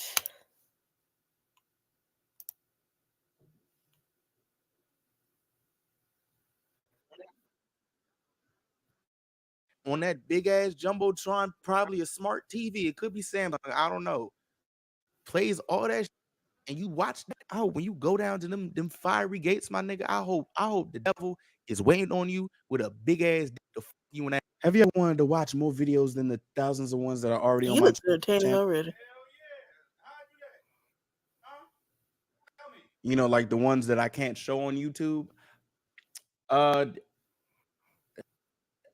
got you. I have a Patreon with 3 tiers. This is what you will get per tier. All of you like to read it. Honestly, I love it. We be going crazy on the Patreon, but I'm gonna let you be the judge of that. So y'all go ahead and check out the Patreon and let me know what you think. Thank you all for watching. Thank you all for supporting, and thank you for everything. Now, let's get back to the video. All right, y'all. So this is like, I believe, the second or third time around speaking on this story or listening or hearing accounts of this story. This is the this is a Rotten Mango reaction, and this one is about the Burning Sun scandal. Never heard of it. I'm gonna be honest, I do kind of I have trouble recollecting. To be honest, I do have a little bit of trouble remembering the exact stories that happened. So as you know, we're gonna get the information. Also, with this one, I probably won't pause as much because it's 2 hours. Last one, I paused like every few seconds, but this one, I'm gonna let it play. It's 2 hours. I'm gonna react to it, talk through it, Hear what's going whatever. on, and Stephanie goes in And just depth keep with on the going and stories. talk about it. But So I we're say going to let's have to wait get and straight see. into it. If you don't watch the original, the link is in the Hey comment. man, I already know this is gonna be. Let's just get into it and watch it. I already have a headache. I was able to take a little bit of a rest, so I hope this doesn't. It's gonna piss me off. I already know. So let's go. Bada bing, bada boom. Bada bing, bada boom. In 2016, in South Korea, a woman walks into the police station to report that her ex-boyfriend had taken explicit photos of her without her consent. She wants to file a formal police report. Right. The ex-boyfriend then gets called into the police station Right. where he says he's more than willing to do anything that he possibly can to show that he is innocent of what he is being accused of. Okay. But the problem is, it's broken. What? The police are like, what do you mean it's broken? The phone's broken? His phone was conveniently broken. Oh. But the police, they're thinking, we can't just tuck away the case and call it a good day. Can't you- We're going to have the man send his phone in to a data forensics company, Yeah, I was the gonna say, same what? one that recovered all the data from the Solar Ferry victims' phones, and have an IT specialist look at it to see if it can recover any data. Right. Right. So an IT specialist takes it in, and for his privacy, we will refer to him as Park. Park gets assigned this man's phone, and he's trying to work on recovering any and all the data from the device, and he's really good at his job. He recovers almost everything. Over 200,000 text messages, group chats. 200,000 Holy text fuck. messages? Yeah, 200,000 individual text messages. Wow, okay. Damn. Okay. Videos, photos. I mean, anything that could be He's damn recovered, good at his he's job. recovered it. Right. But suddenly, Look the at the police text. call the IT guy and tells him, we don't need your services anymore. I mean, you can just stop what you're doing and give the phone back to the man. Nah, Okay. I'm not with that. Nope. Did they somebody I'm making my assumptions early. The hell do you mean you don't need our services anymore? Who brought it to you? They explained very briefly. The girlfriend has since dropped the criminal case. What? She's retracted her statements and said that she lashed out at her ex out of anger and that there were no photos. What kind of So the Florida investigation state is over. this?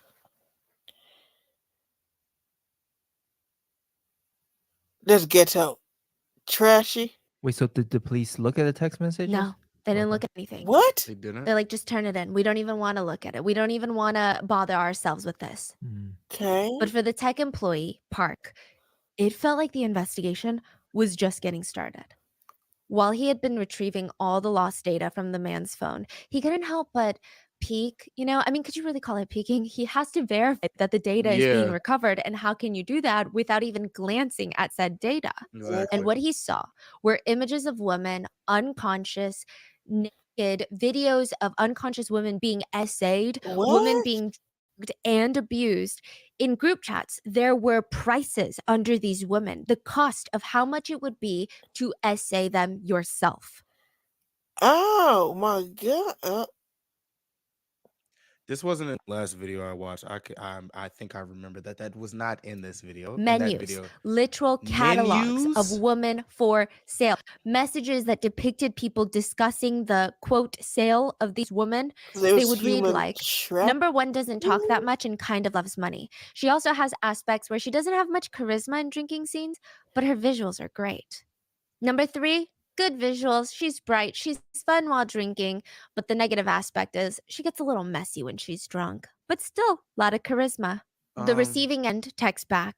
Then let's go with number 5 along with number 3. Girls were just being sold to the highest bidder. Messages showed people sharing videos of unconscious women dragged and essayed. What The the receiving fuck? parties of these messages, they reacted to the videos as if they were watching a funny TikTok, What? something entertaining, not a literal crime. They would That is a crime. What? text things like, I fed her sleeping pills and assaulted her in the back, then in the front, then in the back again, and then I finished. What?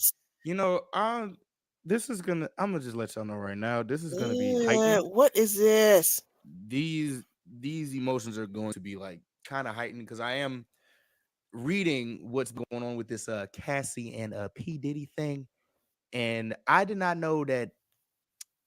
That Cassie P Diddy I did thing's a not know whole that those mess. events happened in that lawsuit. So Okay, so I wasn't gonna pause, but I was that Cassie and P Diddy thing, because he is right. There is some crazy stuff that I have read, and the fact that he did a settlement out of court says a lot. But me personally, P Diddy should be tried. He should be tried, most definitely. He should be in jail, like literally in jail. But you know, yeah, this is. I'm gonna just let y'all know if I just go off the rails, it's about to be. Nah, I'm telling y'all where it's from. I'm kind of charged up right now. I'm not gonna lie. The shit like this is not cool. People were responding, ha ha ha ha ha. What? Redacted, insert person's name, ate him. Some other people commented, the mouth on her is great. Another chat log showed a picture of a sleeping woman, and the friends responded, who is it? Her body is so freaking good. How do people not feel weird doing this? I don't understand. I just don't get it. I really don't get it. How do people do not feel weird doing this shit? Another chat included a video of an unconscious woman being essayed with the text, who wants to watch explicit videos tonight? Nigga. The friends responded, what's this? Is she unconscious? The sender responds, and if she is, send a video with an alive girl. What? It's because she's unconscious, I can take these quality videos with Flash. Someone else in the group chat responds, you her, hee hee. In another text they write, she doesn't even remember who she did it with, implying that the drugs they fed the victim altered her memory. But someone else responds into the chat, no, she's just an R word. As Park is reading some of these messages and glimpsing at some of these pictures, he is realizing that there are literal crimes being committed in these group chats. Yeah. Women are being drugged and essayed. He needs to alert the authorities about it. I'm gonna be honest. Yeah. Hey, bro, what are y'all doing if this happens? I'm going to jail. I'm going to jail. Like you don't even have to say anything in the comments. Like, be honest with yourself. What are you doing if you come across like this? Well, number one, you have to report it. This is nasty. What the fuck? This feels like a shady crime syndicate out there running some sort of brothel out of their basement. He opens the group chat in full to see what other crimes they had committed, And he was shocked to see that he recognized every single contact name in Oh there. fuck. The phone belonged to a famous Korean idol by the name of Chung Oh. Chun-young, or JJY. He was the lead of a band called JJY Band. Oh wow. Another idol from FT Island named Choi Jung-hoon, Lee Jung-hyun, Oh. lead vocalist and guitarist of CN Blue, and the biggest Oh name my of all gosh. was Lee Seung-lee from the global group Big Bang. Mm. And these Oh. messages, they revealed a Mm. complex trafficking ring operated by some of the biggest names in the Korean entertainment industry. The chat logs were between some of the most well-known, beloved celebrities in the industry, the wholesome kind of idols, like the ones that girls would look at and show their boyfriends and say, he would never do this. You know what's Yeah, funny? he It's would. always the wholesome ones that are always doing some wild shit. Mm-hmm. It's always the And then ones. one of them get It's caught always the smoking ones or who are something. seen as holier than thou, or like at the pedestal, or like seen as perfect. Who are more likely? It's funny. No, it's funny. Let's not say more likely. The ones who are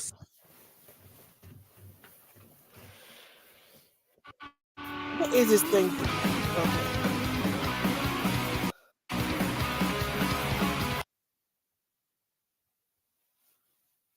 seen as the perfect ones that who never do this. I'm not saying it's more likely to the people who you would expect to do shit like this. No, The- no. I've read some of them idols. The nicest ones had some of them now, not all of them, allegedly do some of the most effed up stuff you have ever heard of in your entire life. Believe me. the shock hits harder, which makes it even more like the reaction is just like, oh hell no. Mhm. In another group chat, the idols joke about how 5 of them gang essayed a drunk woman the night before a fan sign event. That's What? fucked. There was another shocking video of a woman being dragged out of a club owned by Lee Seung-lee Holy by her hair shit. by a man who is about to do God knows what to her. And she's trying to desperately get the club employees' Bro. attention by smacking down their laptop screens as she's getting dragged out by her hair. the Employees niggas don't just- even look. Well, They act like nothing is they happening. probably thought she was The drunk. video was spread through the But group even chat. then, And so was another one. Well, it's a text message. And this is the reason why the employee of the data forensic company could never go to the police with these messages. Hmm? A text read, I saw the messages between the Hyung and the police chief. They found out the who police snitched. chief? Even high up police commissioners were exposed to be VIP clients of this Ah, trafficking ring. oh. Park had just uncovered a trafficking ring run by celebrities, police officials, and there was nobody that could help him. That's There was fucked. nobody that could save the victims because everyone at the top was dirty. But Park would secretly make a copy of every single text message. Good. And 3 years later, it would be released onto the internet, exposing one of the most shocking Korean cases to date, Oh the shit. Burning Sun case. Oh shit. Hey bro, what the I can't fuck? believe that. Oh my god. The police? Well, it seems like the nigga. All right, it's good that he exposed this shit. Is he fine? Is he all right? Is he good? Is he alive? What the fuck? Yeah, no kidding. Like I can only imagine. Not the burden, but like the weight that is just put on your shoulders. Like the unbearable. Like, oh my god, bro. And that's not downplaying all the people that were affected by this shit, like the victims. Like, what the fuck? We would like to thank today's sponsors who have made it possible for Rotten Mango to support the Joyful Heart Foundation, whose mission is to transform society's response to assault, domestic violence, child abuse, and they really aim to support survivors through their healing and reclaiming of their lives through things like education, advocacy, and policy change. That's This fire, okay. episode's partnerships have also made it possible to support Rotten Mango's growing team of dedicated researchers and translators I mean, they really put their all into these cases. They focus on shedding light on stories from all over the world. And we would also like to thank you guys for your continued support as we work on our mission to be worthy advocates for these causes. Okay. Yeah. And as always, full show notes are available at rottenmangopodcast.com. Now, Burning Sun is a case that we're revisiting from long, long ago because it's resurfacing in the news. There was a recent scandal that we'll get into. And additionally, because I feel like our quality of research has drastically improved. So truly, this is going to be a deep, deep dive onto the horrors of this case because it's a lot. We had multiple. Okay, first things first. A pre-trigger warning. I hope I can remember to do a trigger warning in the middle and a post-trigger warning because I told you she gonna go deep into this. Multiple translators, researchers help assist with this one. There was one RM meeting where we had like 7 people in 3 different time zones just on a call for hours trying to get through everything again. We're like going through it 3 times, 4 times just to make sure everything is good. Right. But as always, if there's anything we've missed or anything that was lost in translation or wasn't properly clarified, please let us know in the comments. And with that being said, All right, let's go. let's get started. Fuck. This case took place in Korea around I want to 2018, hear but about it's this. back in the news cycle for a lot of K netizens because of a new picture that was posted to Instagram. Okay. Well, 2 pictures. We'll call them picture A and picture B. Okay. If you're listening to the audio version of this podcast, I'm going to describe both pictures to you. Okay. Picture A shows a beautiful private swimming pool from a resort They in look like the Bali. Bahamas. Oh It my seems gosh, like the one of those Caribbean. villas that you can Like rent, and Dispatch. someone took a picture of the private pool in the back. The water in the pool is turquoise blue. There's beautiful palm trees, banana leaf trees surrounding the pool. There's this beige cushioned lounge chair Looks next to the pretty pool that you valid. can lay down in and Mhm. sit in the sun. Looks Looks valid. It's expensive beautiful. too. Yeah. It looks expensive, which makes it a very typical picture to post on Instagram. Right. Picture B is almost an exact copy of picture A. Right. Okay. But it's not a repost. It's not like someone stole picture A and pretended I'm in Bali too. With umbrellas It's now. Why does everything look dead? Why does the water look dead?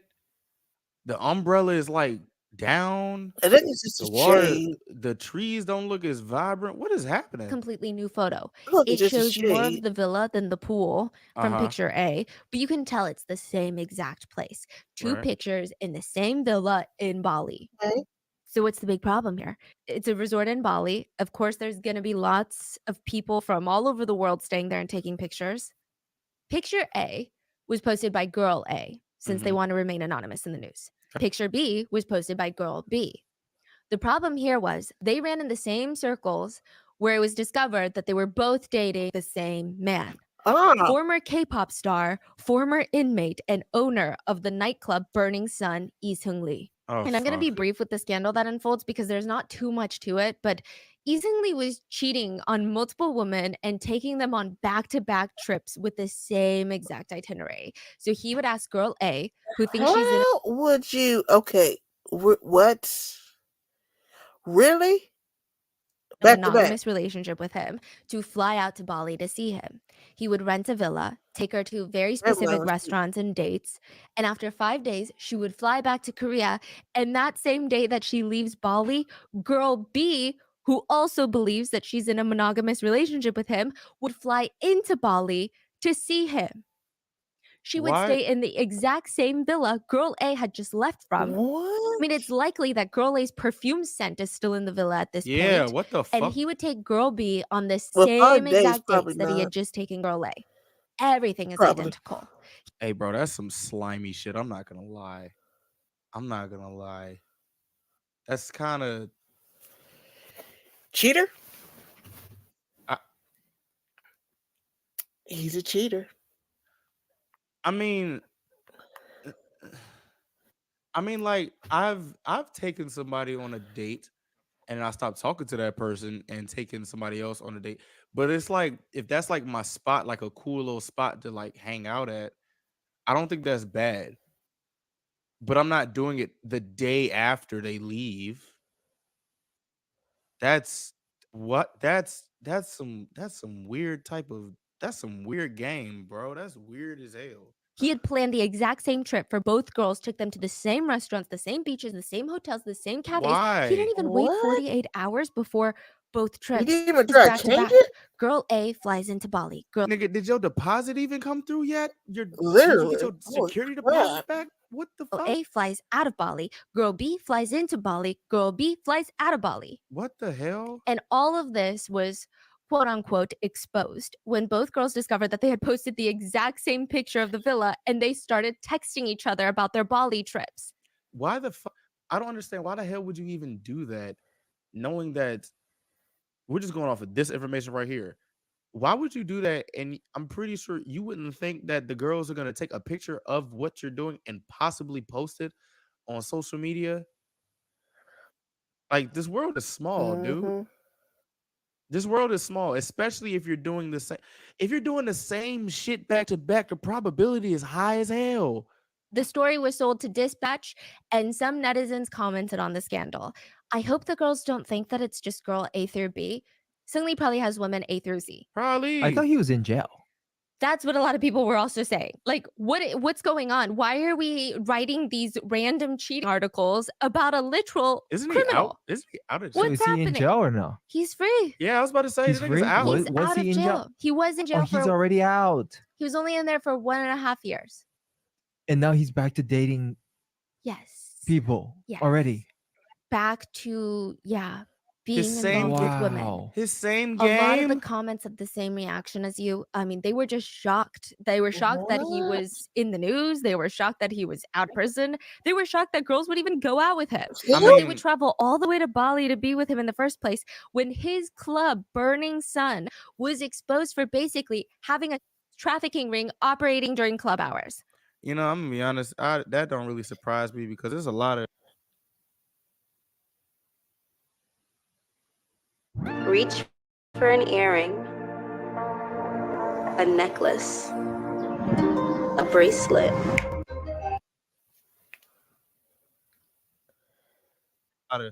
there's a lot of freaky fucks that are proven to do some crazy shit. And they still have like women by them. I'm gonna be honest. Like, I'm not even surprised, bro.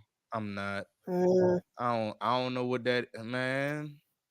Yeah, how is he only a year and a half? That's insane. For Yeah. the level of crime he committed. Year and a A half lot is of people nuts. actually speculate that this is Seungri trying to get back into the industry. It sounds counterproductive because why would a cheating scandal be good for him? But to have these mini scandals that sound like celebrity scandals are probably better than having Burning Sun as the last scandal. Hold on, I'm trying to see something. Trusty just got still in Big Bang. Former member. Okay, so he's not in there no more. I don't know.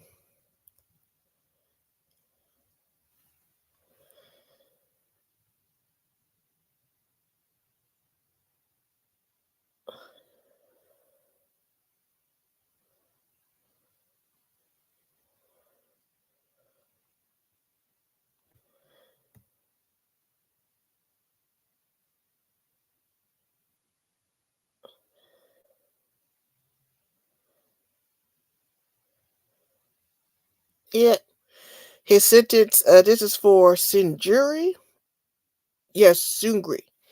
His sentence was upheld at the Supreme Court of Korea on May 22nd, 2022.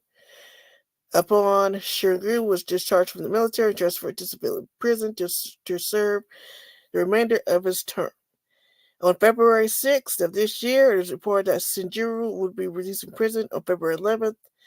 On February 9th, 2023, Shinjiro was released from prison. So he's basically out of prison. Yeah, he's basically out. And God forbid he's trying to make a comeback. Like, I'm not even sure how that's possible. It's But just not. in case that's his end goal, let us all refresh our memories All right, let's of the go. case of the Burning Sun, what was later dubbed the VIP company. A young woman named Holy shit. Min Jung woke up in a bed and her eyes still felt really out of focus. That's how she describes Dog, I thought this woman was bleeding. I was about to say, what the actual fuck, Stephanie? this whole feeling is her eyes feel out of focus. She tries turning her head to see where she is. She doesn't recognize the room that she's in. She doesn't even remember how she got into this room to begin with. In fact, she doesn't remember much or really anything at all for the past few hours. She keeps blinking and trying to reach for any memory of even the last hour. There's literally nothing in there. And then a man walks into the room. She remembers him. Oh. But before she can act, he's on the bed, holding her down, strangling her. What? She's kicking, biting him, trying to push him off of her, but he's way too strong. He's simultaneously strangling her with one hand and using the other hand to cover her mouth. He's using his body weight to push down on her body. She felt like she was going to die. Every time she tried to get up, he pushed her harder down into the bed. Her neck is bent against the headboard at a dangerous, painful angle. And she would later say, I felt like I was going to die. She could not get this man off of her.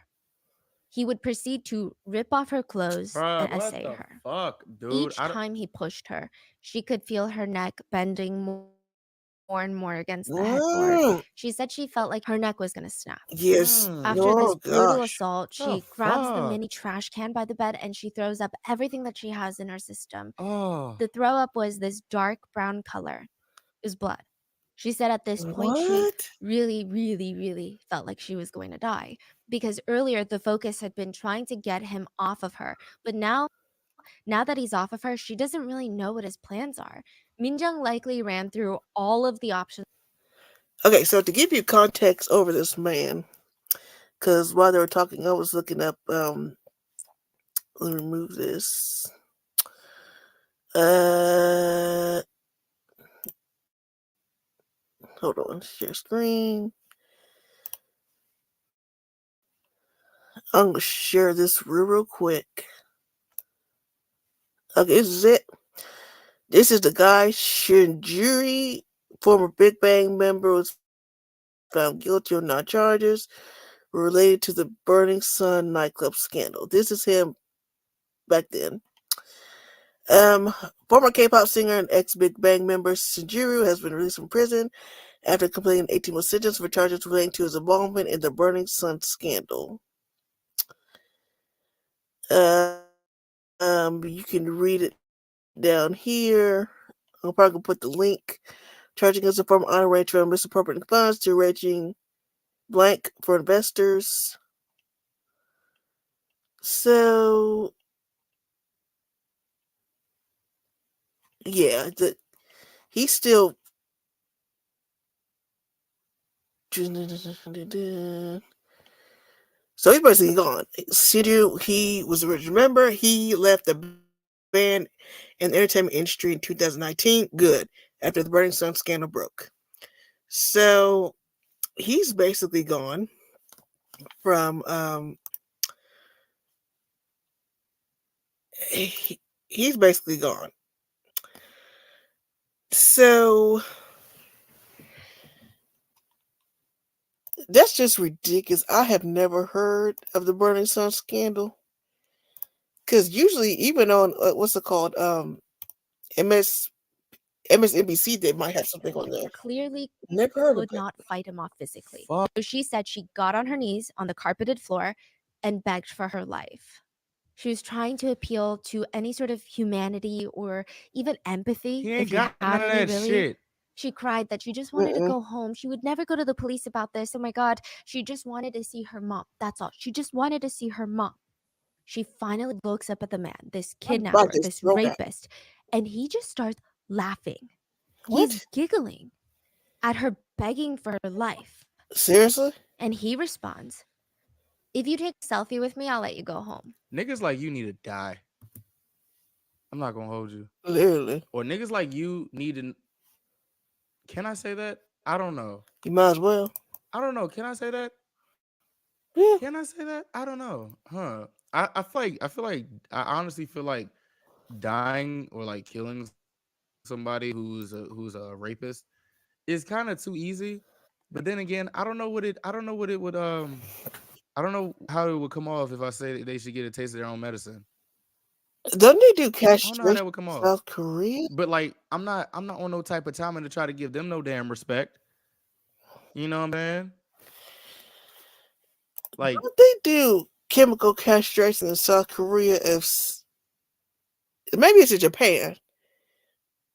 Yeah, I think it's in Japan. I think if someone is, does R word, I just think they do chemical stick a castration. broomstick up their ass or something. Like just violate the fuck out of them. Cause who the fuck, bro? What the fuck? What? What? Like He- evidence? He takes out his phone, Take a selfie. turns on the front camera, grabs Minjung, and basically forces her to sit on him. Huh? Okay, now smile. Minjung doesn't really know what to make of this. Is he playing a game right now? Like, why would he want to take a picture with her? Was he really going to let her go? I feel like shit like this is even more fucked up. Even though that essaying and R wording somebody is fucked up, but like it's like they kind of have this type of, I don't know, like they snap into some type of, I don't know how to, like, what the fuck, like, huh? She said that she squeezed out a small smile, and the man kept his promise. He threw her clothes at her face and pushed her out of the room. She booked it. She didn't even wait to put on her clothes. She just ran down the hallway of this hotel building, out the main door, into the middle of winter in South Korea, middle of the night, Oh my pitch black. God. It's snowing. She's half barefoot, but she doesn't feel any of that. She's running towards the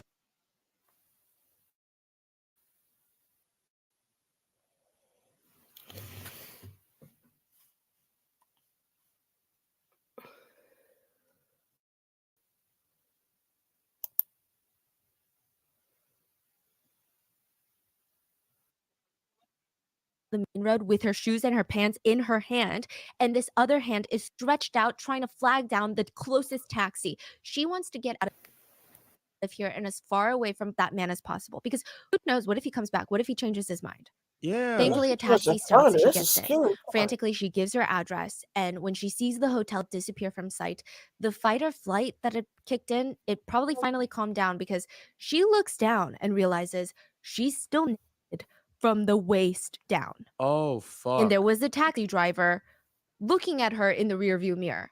I mean, of course, we don't know why this man was looking at her. It could be that she's naked from the waist down. It's like, why is she naked? Yeah. We don't know if he had any sinister intentions. I don't think so. Mhm. But she put her clothes over her lap, trying to draw the least amount of attention on herself from the taxi driver. She tries to take inventory of everything she has.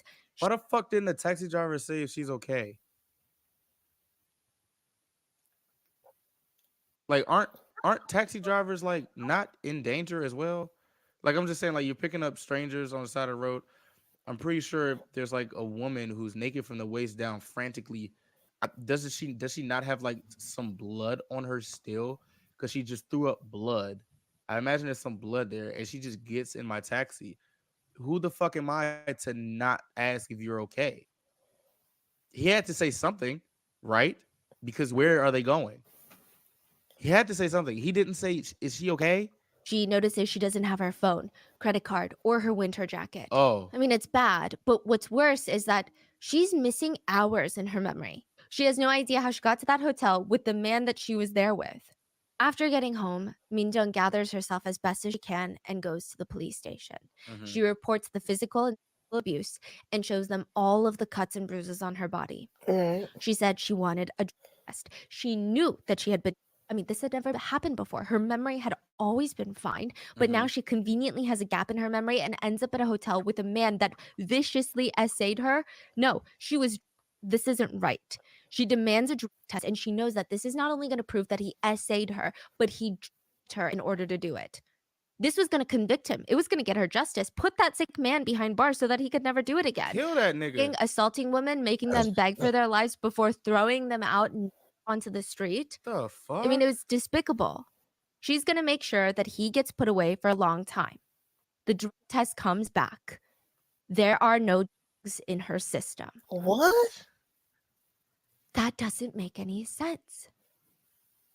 My question is, I remember I was reading on some things about this Diddy stuff. I'm mentioning that again. and how Kim Porter died, and it was like about stuff about her having like pneumonia. Right. And then I also was reading some stuff about how there's like certain drugs that can not mimic, or like they can give you heart attacks or pneumonia like symptoms. Is this like one of those drugs that like can go away at a certain time or not show up on tests? I can imagine those are like possible, right? And I'm sure she could tell that the police were looking at her like she had lost her mind. She said the police started treating her like she was a liar, like she was a criminal, as if she's just making up lies to get back at a man that she slept with. And she's wondering, why would I do that? I mean, women don't get anything good out of being a victim of a crime, especially in a place like South Korea where female victims are constantly shamed. Why would she make up this kind of lie? Because the man is Chavanos Ratakul. Who the fuck is? Let's. This is his face. This is what he looks like. This is what he looks like. Oh. Call him Chav. He is a wealthy Nepo baby of influential Thai politicians, and he is considered a young businessman. But he's honestly just a Nepo baby. The police were asking Min Jung with these very patronizing looks on their faces, as if they had just caught a kid in a lie. Wait, so the police knew it was him? Yeah. She was like, I know this man. Let me give you the name of this man. I remember this man. Oh. They're like, are you sure it was really...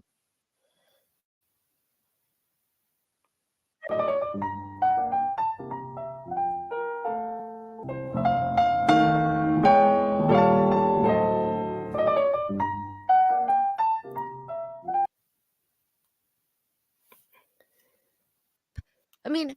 Okay, so I'm going to stop right here because I'm about to go to bed. I'm tired. But either way, I'll be on there tomorrow. And we can watch the rest of it because this is starting to get good. I want to know what happens. Oh my gosh. So either way, I'll talk to you guys later. Be careful. Please be careful. Bye-bye.